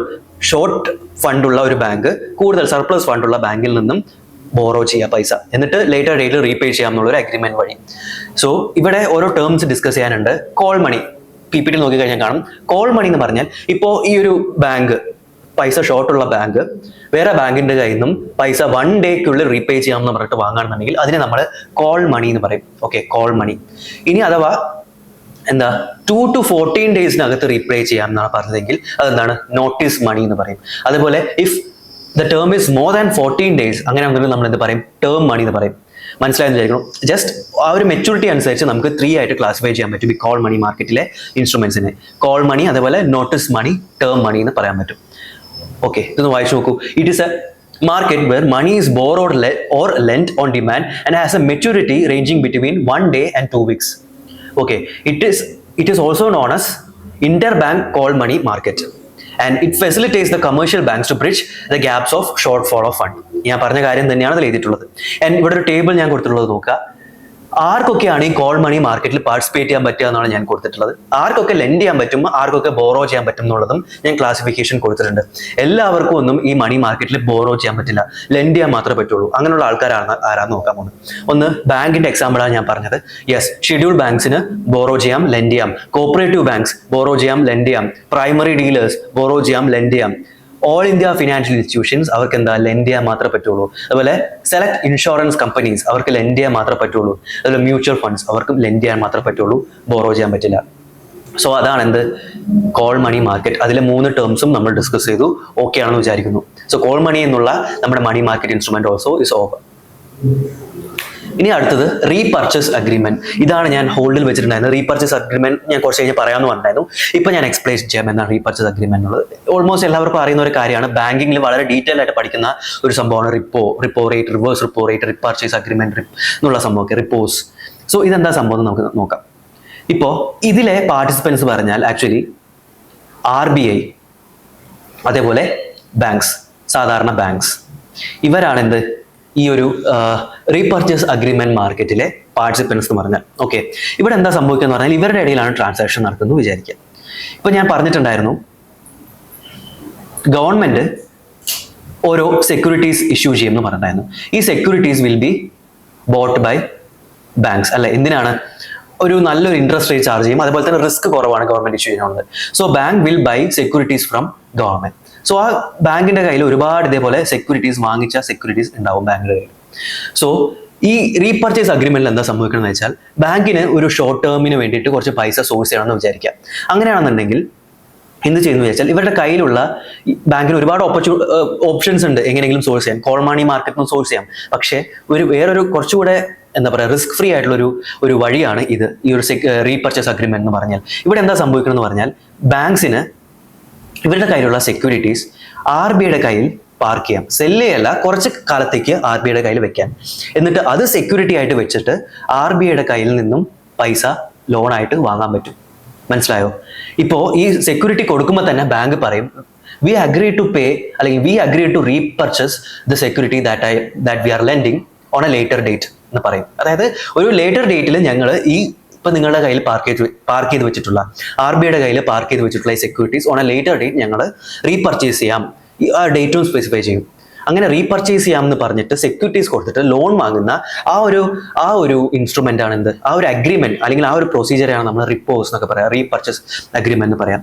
ആൻഡ് ഈ RBI ഇങ്ങനെ ഈ ലോൺസ് കൊടുക്കുമ്പോൾ RBI will charge an interest rate. ആ റേറ്റിനാണ് നമ്മൾ എന്ത് പറയാം, റിപ്പോ റേറ്റ് എന്ന് പറയും. Repo rate it will be fixed by RBI itself. So അങ്ങനെയുള്ള റേറ്റിനാണ് നമ്മൾ റിപ്പോ റേറ്റ് എന്ന് പറയാ. ആൻഡ് ഈ റിപ്പോ റേറ്റ് എന്നുള്ളതൊക്കെ ഒരു എന്താണ് money market instrument, money market instrument of course. And അതൊരു മോണിറ്ററി പോളിസി കൺട്രോൾ മെഷറാണ്, മോണിറ്ററി പോളിസി മെഷറാണ് എന്ത് ഈ റിപ്പോസ് എന്നൊക്കെ പറഞ്ഞാൽ. മോണിറ്ററി പോളിസി ഒക്കെ എല്ലാവർക്കും അറിയുന്നതാണ് എൻ്റെ വിശ്വാസം. മോണിറ്ററി പോളിസി എന്ന് പറഞ്ഞാൽ മാർക്കറ്റിൽ ലിക്വിഡിറ്റി അല്ലെങ്കിൽ എമൗണ്ട് ഓഫ് മണി അതിനെ കൺട്രോൾ ചെയ്യാനുള്ള ഒരു മെത്തേഡാണ് എന്ത് മോണിറ്ററി പോളിസി. അത് കൺട്രോൾ ചെയ്യാനുള്ള ഒരു പോളിസിയാണ് മോണിറ്ററി പോളിസി എന്ന് പറഞ്ഞാൽ. RBI ആണ് അത് ചെയ്യുന്നത്. റിപ്പോസിൽ വ്യത്യാസമൊക്കെ വരുത്തിയിട്ട് ഇങ്ങനെ ചെയ്യും. ഫോർ എക്സാമ്പിൾ ഇപ്പോൾ റിപ്പോ റേറ്റ് കുറവാണെന്ന് വിചാരിക്കാം. റിപ്പോ റേറ്റ് കുറവാണെന്ന് വിചാരിക്കാം. എന്ത് സംഭവിക്കും? ബാങ്ക്സ് ഒക്കെ എന്ത് ചെയ്യും? ബാങ്ക്സ് RBIയുടെ കയ്യിൽ നിന്ന് ലോൺസ് വാങ്ങാൻ ഇൻട്രസ്റ്റഡ് ആവും. കാരണം എന്താ, കുറവ് റേറ്റേ ചാർജ് ചെയ്യുന്നുള്ളൂ. RBIയുടെ നിന്ന് ലോൺ വാങ്ങാം. ആൻഡ് റിപ്പോ റേറ്റ് കുറവാണെന്ന് മീൻസ് വളരെ കുറച്ച് ഇൻട്രസ്റ്റ് റേറ്റിലാണ് RBI ഇപ്പോൾ നമുക്ക് ലോൺസ് തരുന്നത്. അപ്പോൾ എന്താ, എല്ലാ ബാങ്ക്സിനും ഭയങ്കര ഇൻട്രസ്റ്റ് ആയിരിക്കും. നേരത്തെ ഇപ്പോൾ 10% ആയിരുന്നു റിപ്പോ റേറ്റ് എന്ന് വിചാരിക്കുക. ഇപ്പോൾ 6% നിങ്ങൾക്ക് ലോൺസ് തരാമെന്ന് RBI പറയാമെന്ന് വിചാരിക്കാം. So banks will be interested അല്ലെ. ബാങ്ക്സിന് ഇൻട്രസ്റ്റ് ഉണ്ടാവും ലോൺസ് വാങ്ങാനായിട്ട്, കാരണം കുറച്ച് ഇൻട്രസ്റ്റ് റേറ്റ് കൊടുത്താൽ മതി. സോ ബാങ്ക്സ് ഓട്ടോമാറ്റിക്കലി RBIയുടെ നിന്ന് ലോൺസ് വാങ്ങാൻ നോക്കും. അപ്പോൾ എന്താ, ബാങ്ക്സിന്റെ കയ്യിൽ എക്സസ് ലിക്വിഡിറ്റി ഉണ്ടാവും. അവരുടെ കയ്യിൽ ഒരുപാട് പൈസ ഉണ്ടാവും, ലോണൊക്കെ വാങ്ങിച്ചാൽ കയ്യിൽ പൈസ ഉണ്ടാവും. And sufficient liquidity will be available there with bank to lend it to the public അല്ലെ. പബ്ലിക് ഇപ്പോൾ ലോൺ വാങ്ങാൻ വന്നു, സാധാരണ ആൾക്കാർ ലോൺ വാങ്ങാൻ വന്നു ബാങ്കിൽ നിന്ന്, അല്ലെങ്കിൽ ഏതെങ്കിലും ഫേംസ് ലോൺ വാങ്ങാൻ വന്നു ബാങ്കിൽ നിന്ന്. അങ്ങനെയാണെന്നുണ്ടെങ്കിൽ അവരുടെ enough liquidity will be there അല്ലെ. അവരുടെ ഇനഫ് ഡെപ്പോസിറ്റ് അല്ലെങ്കിൽ enough amount will be there. കാരണം ലോൺ വാങ്ങിച്ചിട്ടുണ്ട് RBI കയ്യിൽ നിന്ന്. സോ മാർക്കറ്റിൽ ആൾക്കാരുടെ കയ്യിലും ഇഷ്ടംപോലെ പൈസ വരും. ആൻഡ് മാർക്കറ്റിൽ എന്താ സംഭവിക്കുക, മാർക്കറ്റിൽ പൈസ വരുമ്പോൾ എന്താണ്, എക്കോണമിക് ഡെവലപ്മെന്റ് ഉണ്ടാവും. അപ്പോൾ ഇതിനൊരു എക്സ്പാൻഷണറി മോണിറ്ററി പോളിസി എന്ന് പറയും. അതായത് മാർക്കറ്റിലെ പൈസയുടെ അളവ് ഇവിടെ മാനേജ് ചെയ്യാൻ പറ്റുന്നില്ലേ, ഓൾട്ടർ ചെയ്യാൻ പറ്റുന്നില്ലേ, ഇവിടെ എന്താ പറയുക എക്കോണമി ഇപ്പോൾ ഗ്രോ ചെയ്യും ഈ ഒരു കണ്ടീഷനിൽ. മനസ്സിലായോ? ഇനിയിപ്പോൾ ഇതിന്റെ നേരെ റിവേഴ്സ്, റിപ്പോ റേറ്റ് കൂട്ടുകയാണെന്ന് വിചാരിക്കുക. എന്ത് സംഭവിക്കും? ബാങ്ക് ഒരിക്കലും പോയിട്ട് RBIയുടെ കയ്യിൽ നിന്ന് ലോൺ വാങ്ങാൻ നിൽക്കില്ല. കാരണം ഒരു ലോൺ വാങ്ങി ഇപ്പോൾ ഒരു 1000 റുപ്പീസ് വാങ്ങുകയാണെന്നുണ്ടെങ്കിൽ അതിൽ 10% ഇൻട്രസ്റ്റ് ചാർജ് ചെയ്യാന്ന് പറഞ്ഞാൽ നേരത്തെ 6% ഉള്ളൂ. ഇപ്പോൾ 10% ഇൻട്രസ്റ്റ് ചാർജ് ചെയ്യാന്ന് പറഞ്ഞാൽ അത് കൂടുതൽ എമൗണ്ട് ആണ്. സോ ബാങ്ക്സ് അത് ഡീമോട്ടിവേറ്റഡ് ആയിരിക്കും, ഇൻട്രസ്റ്റഡ് ആയിരിക്കില്ല വാങ്ങാൻ. സോ അതുകൊണ്ട് ബാങ്കിന്റെ കയ്യിൽ പബ്ലിക്കിന് ലോൺ കൊടുക്കാനുള്ള എമൗണ്ട് കുറവായിരിക്കും. അതുകൊണ്ട് പബ്ലിക്കിന് എന്താ അങ്ങനെ ലോൺ വാങ്ങാൻ പറ്റില്ല. അതുകൊണ്ട് തന്നെ മാർക്കറ്റിൽ അതിൽ എക്കോണമിയിൽ പൈസ കുറവായിരിക്കും. മനസ്സിലായോ? അപ്പോൾ എക്കോണമി എന്താവും, കോൺട്രാക്ട് ആവും. മനസ്സിലായോ? സോ എക്സ്പാൻഡ് കോൺട്രാക്ട്, ഇത് രണ്ടും ചെയ്യാൻ പറ്റും. സോ ഈ ഒരു റീപോസ് എന്ന് പറയുന്നത്, റീപർച്ചേസ് അഗ്രിമെന്റ് എന്ന് പറയുന്നത് ഒരു മോണിറ്ററി പോളിസി ടൂൾ ആയിട്ടും നമുക്ക് എന്ത് ചെയ്യാം, യൂസ് ചെയ്യാൻ പറ്റും. അതെന്താണെന്ന് മനസ്സിലായോ? സോ ഇവിടെ നിങ്ങൾ മനസ്സിലാക്കേണ്ടത് മണി മാർക്കറ്റ് ഇൻസ്ട്രുമെന്റ് എന്ന് പറയുന്നത് സിംപ്ലി ചെറിയ കാര്യങ്ങളല്ല, അത് ഓൾ ഓവർ എക്കോണമിനെ കൺട്രോൾ ചെയ്യാൻ പോലും പറ്റുന്ന കുറച്ച് ഇൻസ്ട്രുമെന്റ്സ് ആണ് എന്ത് മണി മാർക്കറ്റ് ഇൻസ്ട്രുമെന്റ്സ് എന്നുള്ള കാര്യം മനസ്സിലാക്കുക. Next one, commercial papers. Commercial പേപ്പേഴ്സും ഒരു മണി മാർക്കറ്റ് ഇൻസ്ട്രുമെന്റ് ആണ്. ഇവിടെ പ്രത്യേകിച്ച് കൂടുതൽ കോൺസെപ്റ്റ് ഒന്നും മനസ്സിലാക്കാനില്ല. ഇപ്പൊ ഒരു ഗവൺമെന്റ് ആണ് സെക്യൂരിറ്റി ഇഷ്യൂ ചെയ്യുന്നെങ്കിൽ നമ്മൾ ഗവൺമെന്റ് സെക്യൂരിറ്റീസ് എന്ന് പറയുമല്ലോ. സിമിലർലി ഒരു വലിയ top rated industries, top rated commercial firms ഒക്കെയാണ് അവരുടെ എന്താ പറയുക ഷോർട്ട് ടേം ഡെപ്റ്റ് ഇൻസ്ട്രുമെന്റ് ആയിട്ട് യൂസ് ചെയ്യുന്ന ഒരു സംഭവമാണ് കൊമേഴ്ഷ്യൽ പേപ്പർ. അവർക്ക് എന്തെങ്കിലും ഫണ്ട് മിസ്മാച്ചസ് വന്നു, അത് സോഴ്സ് ചെയ്യണം, ആ ഫണ്ട് സോഴ്സ് ചെയ്യണം. അങ്ങനെയാണെന്നുണ്ടെങ്കിൽ അവർ കൊമേഴ്ഷ്യൽ പേപ്പേഴ്സ് ഇഷ്യൂ ചെയ്യും. കൊമേഴ്ഷ്യൽ പേപ്പേഴ്സ് എന്ന് പറഞ്ഞാൽ കൈൻഡ് ഓഫ് പ്രോമിസറി നോട്ടാണ്. പ്രോമിസറി നോട്ട് എന്നാണ് ആദ്യം പറയാം. പ്രോമിസറി നോട്ട് എന്ന് പറഞ്ഞ ഒരു ബ്രോഡർ ടേം ഉണ്ട്. അതിന്റെ one of the kind of promissory നോട്ടാണ് കൊമേഴ്ഷ്യൽ പേപ്പർ. പ്രോമിസറി നോട്ട് എന്ന് പറഞ്ഞാൽ ഒന്നുമില്ല. പ്രോമിസറി നോട്ട് ഒരു ഡോക്യുമെന്റ് ആണ്. അതിൽ ഒരു പ്രോമിസ് ഉണ്ടാവും. ലൈക്ക് ഞാൻ ഇത്ര രൂപ നിങ്ങൾക്ക് ഈ ഒരു ഡേറ്റിൽ തരാമെന്ന് ഞാൻ പ്രോമിസ് ചെയ്യുന്നു എന്ന് പറയുന്ന പോലെ ഒരു നോട്ടാണ്. ഇവിടെ വായിച്ചു നോക്ക്, പ്രോമിസറി നോട്ട്സിന്റെ ഡെഫിനിഷൻ കൊടുത്തിട്ടുണ്ട്. It is sign document containing written promise to pay a stated sum to a specified person at a specified date. ഒരു സ്പെസിഫൈഡ് ഡേറ്റിൽ ഒരു സ്പെസിഫൈഡ് എമൗണ്ട് പേ ചെയ്യാമെന്നുള്ളൊരു പ്രോമിസ് ഉള്ളൊരു നോട്ടാണ് പ്രോമിസറി നോട്ട് എന്ന് പറഞ്ഞാൽ. അതിന്റെ ഒരു ടൈപ്പ് ഓഫ് പ്രോമിസറി നോട്ടാണ് ഈ കമേഴ്ഷ്യൽ പേപ്പർ. സോ ഒരു ഇൻഡസ്ട്രി കമേഴ്ഷ്യൽ പേപ്പർ ഇഷ്യൂ ചെയ്യും, ആൻഡ് അത് ഇത്ര ഒരു ഫേസ് വാല്യൂ ഉള്ള ഒരു കമേഴ്ഷ്യൽ പേപ്പർ ആയിരിക്കും. ആൻഡ് ഇത് ഒരു 3 months ശേഷം ഞാൻ റീപേ ചെയ്യാം എന്നൊക്കെ പറഞ്ഞിട്ടായിരിക്കും. സെക്യൂരിറ്റി പറഞ്ഞല്ലോ, അതേ കോൺസെപ്റ്റ് തന്നെയാണ്. അങ്ങനെ ഒരു അഗ്രിമെന്റിലൂടെ ആയിരിക്കും ഈ കമേഴ്ഷ്യൽ പേപ്പേഴ്സ് ഇഷ്യൂ ചെയ്യുക. ആകെ കുറച്ച് എന്താ പറയുക സ്പെസിഫിക്കേഷൻസ് ഉണ്ട് കമേഴ്ഷ്യൽ പേപ്പേഴ്സിൽ. അതൊന്ന് ഡീറ്റെയിൽ ആയിട്ട് നോക്കി വെക്കുക. അതായത് ഇവിടെ ഇപ്പോൾ കമേഴ്ഷ്യൽ പേപ്പേഴ്സ് ഇഷ്യൂ ചെയ്യുമ്പോൾ അത് മിനിമം 5 lakh ആയിരിക്കും. എന്താണ് അതിന്റെ എമൗണ്ട്, ഫേസ് വാല്യൂ എന്ന് പറഞ്ഞാൽ 5 lakh എമൗണ്ട് ഉള്ള ഒരു കമേഴ്ഷ്യൽ പേപ്പറാണ് മിനിമം ഇഷ്യൂ ചെയ്യാൻ പറ്റുക. അതുപോലെ തന്നെ 5 lakhs multiples 5 lakhs 10 lakhs 15 lakhs അങ്ങനെയായിരിക്കും കമേഴ്ഷ്യൽ പേപ്പേഴ്സ് ഇഷ്യൂ ചെയ്യാൻ പറ്റുക എന്നുള്ളതും കൂടെ ഒന്ന് മനസ്സിലാക്കി വെക്കുക. അതുപോലെ തന്നെ മെച്യൂരിറ്റി പീരീഡ് എന്ന് പറയുന്നത് മിനിമം 7 days മാക്സിമം 1 year ആണ്. അതുപോലെ തന്നെ നോക്കേണ്ട വേറൊരു കാര്യം എന്ന് പറഞ്ഞാൽ eligible institutions may issue commercial papers to finance their short-term needs. അത് ടോപ്പ് റേറ്റഡ് കമ്പനീസ് ആണ് ആക്ച്വലി ഇത് ഇഷ്യൂ ചെയ്യുക. അവരുടെ ഷോർട്ട് ടേം ഫിനാൻഷ്യൽ നീഡ്സിന് വേണ്ടിയിട്ടാണ് ഇത് ഇഷ്യൂ ചെയ്യുന്നത്. ഒന്നുമില്ല, ഗവൺമെന്റ് സെക്യൂരിറ്റി പോലെ തന്നെ അതേ കോൺസെപ്റ്റ് ആണെന്ന് ജസ്റ്റ് വിചാരിക്കുക. ഇതൊരു ഇഷ്യൂ ചെയ്യുന്നത് മാത്രം ഡിഫറെന്റ് ഒരു എൻറ്റിറ്റിയാണ്. ആരാണ് ടോപ്പ് റേറ്റഡ് കമ്പനീസ് ആണ് ഇത് ഇഷ്യൂ ചെയ്യുക സിമിലർ റീസൺസിന് വേണ്ടിയിട്ട്. അവിടെ കുറച്ച് സ്പെസിഫിക്കേഷൻസ് 5 lakh rupees, അതേപോലെ 7 days മിനിമം, അതൊക്കെ മാത്രം ഒന്ന് നോക്കി വെക്കുക. പക്ഷെ ഇവിടെ പ്രശ്നം എന്താന്ന് പറഞ്ഞാൽ, പ്രശ്നം എന്നല്ല, ഇതൊരു റിസ്കി ആയിട്ടൊരു സംഭവമാണ്. കാരണം ഒന്നാമത് ഗവൺമെന്റ് അല്ല ഇഷ്യൂ ചെയ്യുന്നത്, കോർപ്പറേറ്റ്സ് ആണ്, ടോപ്പ് കോർപ്പറേറ്റ്സ് ആണ് ഇഷ്യൂ ചെയ്യുന്നത്. അതുകൊണ്ട് തന്നെ കുറച്ച് റിസ്ക് ഉണ്ട്, എലമെന്റ്സ് ഉണ്ട്. അതുപോലെ തന്നെ it is not backed by any collateral. ഒരു എന്താ പറയുക സെക്യൂരിറ്റി ഒന്നും വെച്ചിട്ടൊന്നും അതിന് ബാക്കിംഗ് ഒന്നും ഇല്ലാത്ത ഒരു സംഭവം ആയതുകൊണ്ട് തന്നെ ഹൈലി റിസ്കിയാണ് ഈ ഒരു കൊമേഴ്ഷ്യൽ പേപ്പറൊക്കെ വാങ്ങുക എന്നുള്ള കാര്യം. അതും മനസ്സിലായെന്ന് വിചാരിക്കണം. ആൻഡ് ഇത് എന്താ സംഭവം എന്ന് പറഞ്ഞാൽ, ഇങ്ങനെ റിസ്ക് എപ്പോഴും മാർക്കറ്റിൽ കൂടുതൽ റിസ്ക് ഉള്ള സംഭവങ്ങൾക്കായിരിക്കും കൂടുതൽ റിട്ടേൺസ് കിട്ടുക. റിസ്കി ആയിട്ടുള്ള സംഭവങ്ങൾ, ഇപ്പോൾ ഫോർ എക്സാമ്പിൾ ഇപ്പോൾ കൊമേഴ്ഷ്യൽ പേപ്പർ റിസ്കിയാന്ന് പറഞ്ഞു, ഇത് വാങ്ങിയാലായിരിക്കും ഒരു ഗവൺമെന്റ് സെക്യൂരിറ്റി വാങ്ങുന്നു, ഒരു കമേഴ്ഷ്യൽ പേപ്പർ വാങ്ങുന്നു. കമേഴ്ഷ്യൽ പേപ്പർ വാങ്ങുന്ന ആൾക്കാർക്കും കൂടുതൽ റിട്ടേൺസ് കിട്ടുക. കാരണം എപ്പോഴും റിസ്ക് എടുക്കുമ്പോഴായിരിക്കും കൂടുതൽ റിട്ടേൺസ് നമുക്ക് കിട്ടുക. സോ ഇനിയുള്ള ഓരോ ടോപ്പിക്സ് ഞാൻ പറയുന്നത് റിസ്കി ആണെന്നുണ്ടെങ്കിൽ ഓട്ടോമാറ്റിക്കലി മനസ്സിലാക്കണം അതിനായിരിക്കും കൂടുതൽ റിട്ടേൺസ് കിട്ടുക എന്നുള്ള കാര്യം. സോ കൊമേഴ്ഷ്യൽ പേപ്പേഴ്സും മനസ്സിലായെന്നാണ് എൻ്റെ വിശ്വാസം. സോ ഇത് റിസ്കിയാണ്, but it will provide a higher interest rate than government securities. Government counter പാർട്ടിനേക്കാളും കൂടുതൽ എന്താ പറയാ ഒരു റിട്ടേൺസ് ചെയ്യുന്ന ഒരു സംഭവമാണ് കമേഴ്ഷ്യൽ പേപ്പേഴ്സ് എന്ന് പറഞ്ഞാൽ. ഇതും മനസ്സിലായെന്നാണ് വിശ്വസിക്കുന്നത്. സോ ഇത് അൺസെക്യൂർഡ് ആണെന്ന് പറയും, അതായത് കൊളാട്രൽ ബാക്കിംഗ് ഒന്നും ഇല്ലാത്ത ഇതാണ് പറയുക. അതാണ് ഫസ്റ്റ് സെന്റൻസ് കൊടുത്തിട്ടുള്ളത്. അൺസെക്യൂർഡ് ആണ് മീൻസ് ഒരു കൊളാട്രൽ ബാക്കിംഗ് ഒന്നും ഇല്ലാതെയാണ് ഇത് ഇഷ്യൂ ചെയ്യുന്നത്. So commercial paper is also over. And last money market instrument നമുക്ക് ഡിസ്കസ് ചെയ്യാനുള്ളത് മണി മാർക്കറ്റ് മ്യൂച്വൽ ഫണ്ട്സ് ആണ്. മ്യൂച്വൽ ഫണ്ട്സ് എല്ലാവർക്കും കേട്ട് കാണും, ഒരുപാട് പേര് അറിയും മ്യൂച്വൽ ഫണ്ട്സിനെ കുറിച്ച്. ഇൻവെസ്റ്റ് ചെയ്യാൻ താല്പര്യമുള്ള ആൾക്കാർ കാണും. മ്യൂച്വൽ ഫണ്ട്സ് ഒക്കെ കേൾക്കാത്ത ആൾക്കാർ വളരെ കുറവാണ്.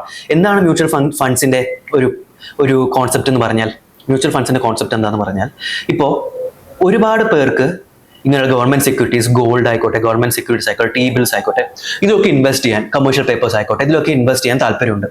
ബട്ട് എന്താ ഒരു കണ്ടീഷൻ, ഒരു പ്രശ്നം എന്താന്ന് പറഞ്ഞാൽ, ഇവർക്കൊന്നും റിസ്ക് അല്ലെങ്കിൽ ഒരു ഇൻവെസ്റ്റ്മെന്റിനെ കുറിച്ച് വലിയൊരു ഐഡിയ ഉണ്ടാവില്ല, അല്ലെങ്കിൽ അവർക്ക് റിസ്കിനെ കുറിച്ചൊരു വലിയൊരു ഐഡിയ ഉണ്ടാവില്ല, ഏതിൽ ഇൻവെസ്റ്റ് ചെയ്യണം എന്നുള്ള നോളജ് ഉണ്ടാവില്ല.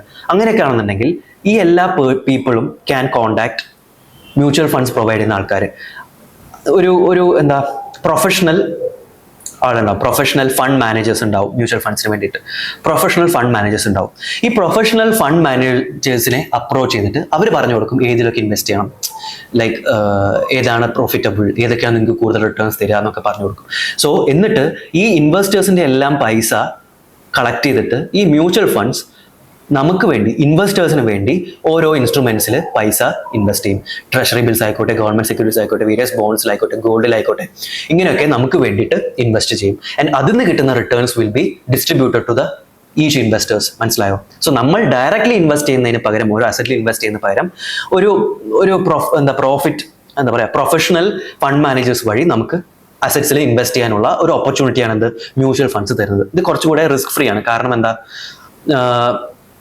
നമ്മൾ ഡയറക്റ്റ്ലി അല്ല, കുറച്ചുകൂടെ മാർക്കറ്റ് ട്രെൻഡ്സ് ഒക്കെ അനലൈസ് ചെയ്തിട്ട്, അതുപോലെ മാർക്കറ്റിലെ ഏതിനാണ് കൂടുതൽ നമുക്ക് റിട്ടേൺ തരാൻ പറ്റുക, ഈ കാര്യങ്ങളൊക്കെ അനലൈസ് ചെയ്യാൻ ഒരു പ്രൊഫഷണൽ ഫണ്ട് മാനേജർ ഉണ്ട്. അവർ വഴിയാണ് നമ്മൾ ഇതിൽ ഇൻവെസ്റ്റ് ചെയ്യുന്നത്. അതുകൊണ്ട് തന്നെ കുറച്ച് റിസ്ക് ഫ്രീ ആണ്. അത്ര റിസ്ക് ഒന്നും എടുക്കാൻ താല്പര്യമില്ലാത്ത ആൾക്കാർക്കും കുറച്ച് കൂടുതൽ റിട്ടേൺസ് വേണമെന്ന് ഇൻട്രസ്റ്റ് ഉള്ള ആൾക്കാർക്കും മ്യൂച്വൽ ഫണ്ട്സ് അപ്രോച്ച് ചെയ്യാം. മനസ്സിലായെന്ന് വിചാരിക്കണം. അത് തന്നെയാണ് ഇവിടെ കൊടുത്തിട്ടുള്ളത്, മണി മാർക്കറ്റ് മ്യൂച്വൽ ഫണ്ട്സ്. ഇപ്പൊ മണി മാർക്കറ്റ് മ്യൂച്വൽ ഫണ്ട്സ് പറയാൻ കാരണം ഇത് ഷോർട്ട് ടേം മ്യൂച്വൽ ഫണ്ട്സ് ആയിരിക്കും. ക്യാപിറ്റൽ മാർക്കറ്റിലും ഒരു മ്യൂച്വൽ ഫണ്ട് വരും, അതപ്പോൾ പറയാം. സോ ഷോർട്ട് ടേമിനാണെന്നുണ്ടെങ്കിൽ മണി മാർക്കറ്റ്, ലോങ് ടേമിനാണെങ്കിൽ ക്യാപിറ്റൽ മാർക്കറ്റ്, ആ ഒരു ഡിഫറൻസ് ആണുള്ളത്. So money market mutual funds are use to manage short term cash needs. കുറച്ച് കാലത്തേക്കുള്ള ക്യാഷ് നീഡ്സിന് വേണ്ടിയിട്ടാണ് എന്ത് money market mutual funds use ചെയ്യുക. ഇതിൽ എന്താ fund manager invest in high quality liquid instruments such as treasury bills, repurchase agreements, commercial papers, certificate of deposit etcetera. ഈ fund manager high quality liquid instrument എന്ന് പറഞ്ഞാൽ വളരെ assess ചെയ്തിട്ട്, analyse ചെയ്തിട്ട് ഏറ്റവും ബെറ്റർ ഏതാണോ അതിലൊക്കെ ഇൻവെസ്റ്റ് ചെയ്യും നമുക്ക് വേണ്ടി. Those individuals with low risk appetite, അത്ര റിസ്ക് എടുക്കാൻ വയ്യാത്ത ആൾക്കാർ, എന്നാൽ ഒരു സേവിങ്സ് ബാങ്ക്സിൽ ജസ്റ്റ് പൈസ ഇടണ്ട, അതിനേക്കാളും കുറച്ചുകൂടെ റിട്ടേൺസ് വേണം, അങ്ങനെയുള്ള ആൾക്കാർക്ക് മ്യൂച്വൽ ഫണ്ട്സിൽ ഇൻവെസ്റ്റ് ചെയ്യാം. സംഭവം മനസ്സിലായെന്നാണ് വിശ്വസിക്കുന്നത്. സോ ഫൈനൽ നമ്മൾ ഓൾമോസ്റ്റ് അല്ല, എല്ലാ മണി മാർക്കറ്റ് ഇൻസ്ട്രുമെന്റും നമ്മളിപ്പോൾ ഡിസ്കസ് ചെയ്ത് കഴിഞ്ഞു. നമ്മൾ ട്രഷറി ബിൽ എന്താണെന്ന് പറഞ്ഞു, അതിന്റെ കോൺസെപ്റ്റ് വളരെ ഡീറ്റെയിൽ ആയിട്ട് ഡിസ്കസ് ചെയ്തു. അതുപോലെ ക്യാഷ് മാനേജ്മെന്റ് ബിൽ എന്താണെന്ന് ഡിസ്കസ് ചെയ്തു, വേസ് ആൻഡ് മീൻസ് അഡ്വാൻസ് എന്താണെന്ന് ഡിസ്കസ് ചെയ്തു, സർട്ടിഫിക്കറ്റ് ഓഫ് ഡെപ്പോസിറ്റ് എന്താണെന്ന് ഡിസ്കസ് ചെയ്തു, കമേഴ്ഷ്യൽ ബിൽ എന്താണെന്ന് ഡിസ്കസ് ചെയ്തു, കോൾ മണി മാർക്കറ്റ് എന്താണെന്ന് ഡിസ്കസ് ചെയ്തു. അതിൽ 3 ടേംസ് ഡിസ്കസ് ചെയ്തു. അതുപോലെ റീപർച്ചേസ് അഗ്രിമെന്റ്, റിപ്പോസ്, മോണിറ്ററി പോളിസിനെ എങ്ങനെ എഫക്ട് ചെയ്യുന്നു, അങ്ങനത്തെ കാര്യങ്ങളൊക്കെ ഡിസ്കസ് ചെയ്തു. അതുപോലെ കമേഴ്ഷ്യൽ പേപ്പേഴ്സ് എന്താണെന്ന് ഡിസ്കസ് ചെയ്തു, മ്യൂച്വൽ ഫണ്ട്സ് എന്താണെന്ന് ഡിസ്കസ് ചെയ്തു. സോ ഒരു ഓവറോൾ ഇത്ര നേരം ഡിസ്കസ് ചെയ്ത ഒരു സംഭവം നമുക്കൊന്ന് സമ്മപ്പ് ചെയ്യാം. മണി മാർക്കറ്റ് എന്താണെന്നാണ് ഡിസ്കസ് ചെയ്തത്, അതിലെ ഇൻസ്ട്രുമെന്റ്സ് എന്താണ് ഡിസ്കസ് ചെയ്തു, അതിലെ പാർട്ടിസിപ്പൻസ് എന്താണെന്ന് ഡിസ്കസ് ചെയ്തു. സോ ഇതെല്ലാം ഒന്നും കൂടെ നമുക്ക് ജസ്റ്റ് ഒന്ന് കമ്പൈൽ ചെയ്തിട്ട് എന്താണ് മണി മാർക്കറ്റ് ആക്ച്വലി എക്കോണമിയിൽ, അതിന്റെ ഇമ്പോർട്ടൻസ് എന്താണ്, അതിന്റെ ഫങ്ഷൻസ് എന്താണെന്നുള്ള കാര്യമാണ് ഇനി ഞാൻ പറയാൻ പോകുന്നത്. So functions of money market. Okay, first point, it provides facilities for allocation of short term funds. ഇത് തന്നെയാണ് ഇത്രയും നേരം ഞാൻ പറഞ്ഞുകൊണ്ടിരുന്നത്. ഷോർട്ട് ടേം ഫണ്ട് നീഡ്സിന് വേണ്ടി നമുക്ക് അപ്രോച്ച് ചെയ്യാൻ പറ്റുന്ന ഒരു മാർക്കറ്റാണ് എന്ത് money market. First point. Second one, it helps government to meet its deficits. Government എന്തെങ്കിലും ഡെഫിസിറ്റ് ഉണ്ടായി, പൈസയുടെ ആവശ്യം ഷോർട്ട് ഫോൾ ഉണ്ടായി, അങ്ങനെയാണെന്നുണ്ടെങ്കിൽ എന്ത് ചെയ്യും, ഗവൺമെന്റ് ഒരുപാട് ഓപ്പർച്യൂണിറ്റീസ് ഉണ്ട്. ഒരു എക്സാമ്പിളാണ് ട്രഷറി ബിൽ ഇഷ്യൂ ചെയ്തിട്ട് അത്രയും എമൗണ്ട് സോഴ്സ് ചെയ്യാൻ പറ്റും for a short term requirement. So അതായി. തേർഡ് പോയിന്റ് എന്താ പറയുന്നത് വെച്ചാൽ, it makes available sufficient finance to the trade and industry. Trade അതേപോലെ ഇൻഡസ്ട്രിക്കും ഒരുപാട് ഓപ്പർച്യൂണിറ്റീസ്, ഒരുപാട് മണി മാർക്കറ്റ് ഇൻസ്ട്രുമെന്റ്സ് ഇല്ലേ, കൊമേഴ്ഷ്യൽ പേപ്പേഴ്സ്, അതേപോലെ എന്തായിരുന്നു സർട്ടിഫിക്കറ്റ് ഓഫ് ഡെപ്പോസിറ്റ് അല്ലെ, ഇതൊക്കെ എന്ത് ചെയ്യാം, കമേഴ്ഷ്യൽ ഇൻഡസ്ട്രീസ് ട്രേഡ്സിനൊക്കെ യൂസ് ചെയ്യാൻ പറ്റും. സോ അവർക്കും യൂസ്ഫുൾ ആണ്. അതുപോലെ it ensures an equilibrium between demand and supply in market. അതുപോലെ it promotes economic growth. Repurchase agreement ഞാൻ പറഞ്ഞത് എങ്ങനെയാണത് എക്കോണമീനെ ബൂസ്റ്റ് ചെയ്യാൻ യൂസ് ചെയ്യുക, ഞാൻ പറഞ്ഞായിരുന്നു റീപർച്ചേസ് അഗ്രിമെന്റ്. സോ അതും അങ്ങനെയും വർക്ക് ചെയ്യാം. അതേപോലെ റിസർവ് ബാങ്ക് ഓഫ് ഇന്ത്യയുടെ മോണിറ്ററി പോളിസി ഇംപ്ലിമെന്റ് ചെയ്യാനും നല്ലപോലെ യൂസ് ചെയ്യാം. കാരണം റീപർച്ചേസ് അഗ്രിമെന്റ് ഒക്കെ വരുന്നത് മണി മാർക്കറ്റിലാണ്. സോ അങ്ങനെയും നമുക്ക് എന്ത് ചെയ്യാം, ഈ ഒരു മണി മാർക്കറ്റിന്റെ ഫംഗ്ഷൻ, അതും നമ്മുടെ ഒരു മണി മാർക്കറ്റിന്റെ ഫംഗ്ഷൻ ആയിട്ട് നമുക്ക് പറയാൻ പറ്റും. സോ മണി മാർക്കറ്റ് എന്നുള്ള ടോപ്പിക് നമ്മൾ കംപ്ലീറ്റ് ചെയ്തു. വളരെ ഡീറ്റെയിൽഡ് ആയിട്ടാണ് നമ്മൾ മണി മാർക്കറ്റ് എക്സ്പ്ലെയിൻ ചെയ്തത്. മണി മാർക്കറ്റ് അതിന്റെ ക്ലാസിഫിക്കേഷൻസ് എക്സ്പ്ലെയിൻ ചെയ്തു, അതിന്റെ പാർട്ടിസിപ്പൻസ് എക്സ്പ്ലെയിൻ ചെയ്തു, അതിന്റെ ഇൻസ്ട്രുമെന്റ്സ് എക്സ്പ്ലെയിൻ ചെയ്തു. ഇപ്പോൾ ഫൈനലി നമ്മൾ മണി മാർക്കറ്റിന്റെ ഫംഗ്ഷൻസും എക്സ്പ്ലെയിൻ ചെയ്തു. So money market is over.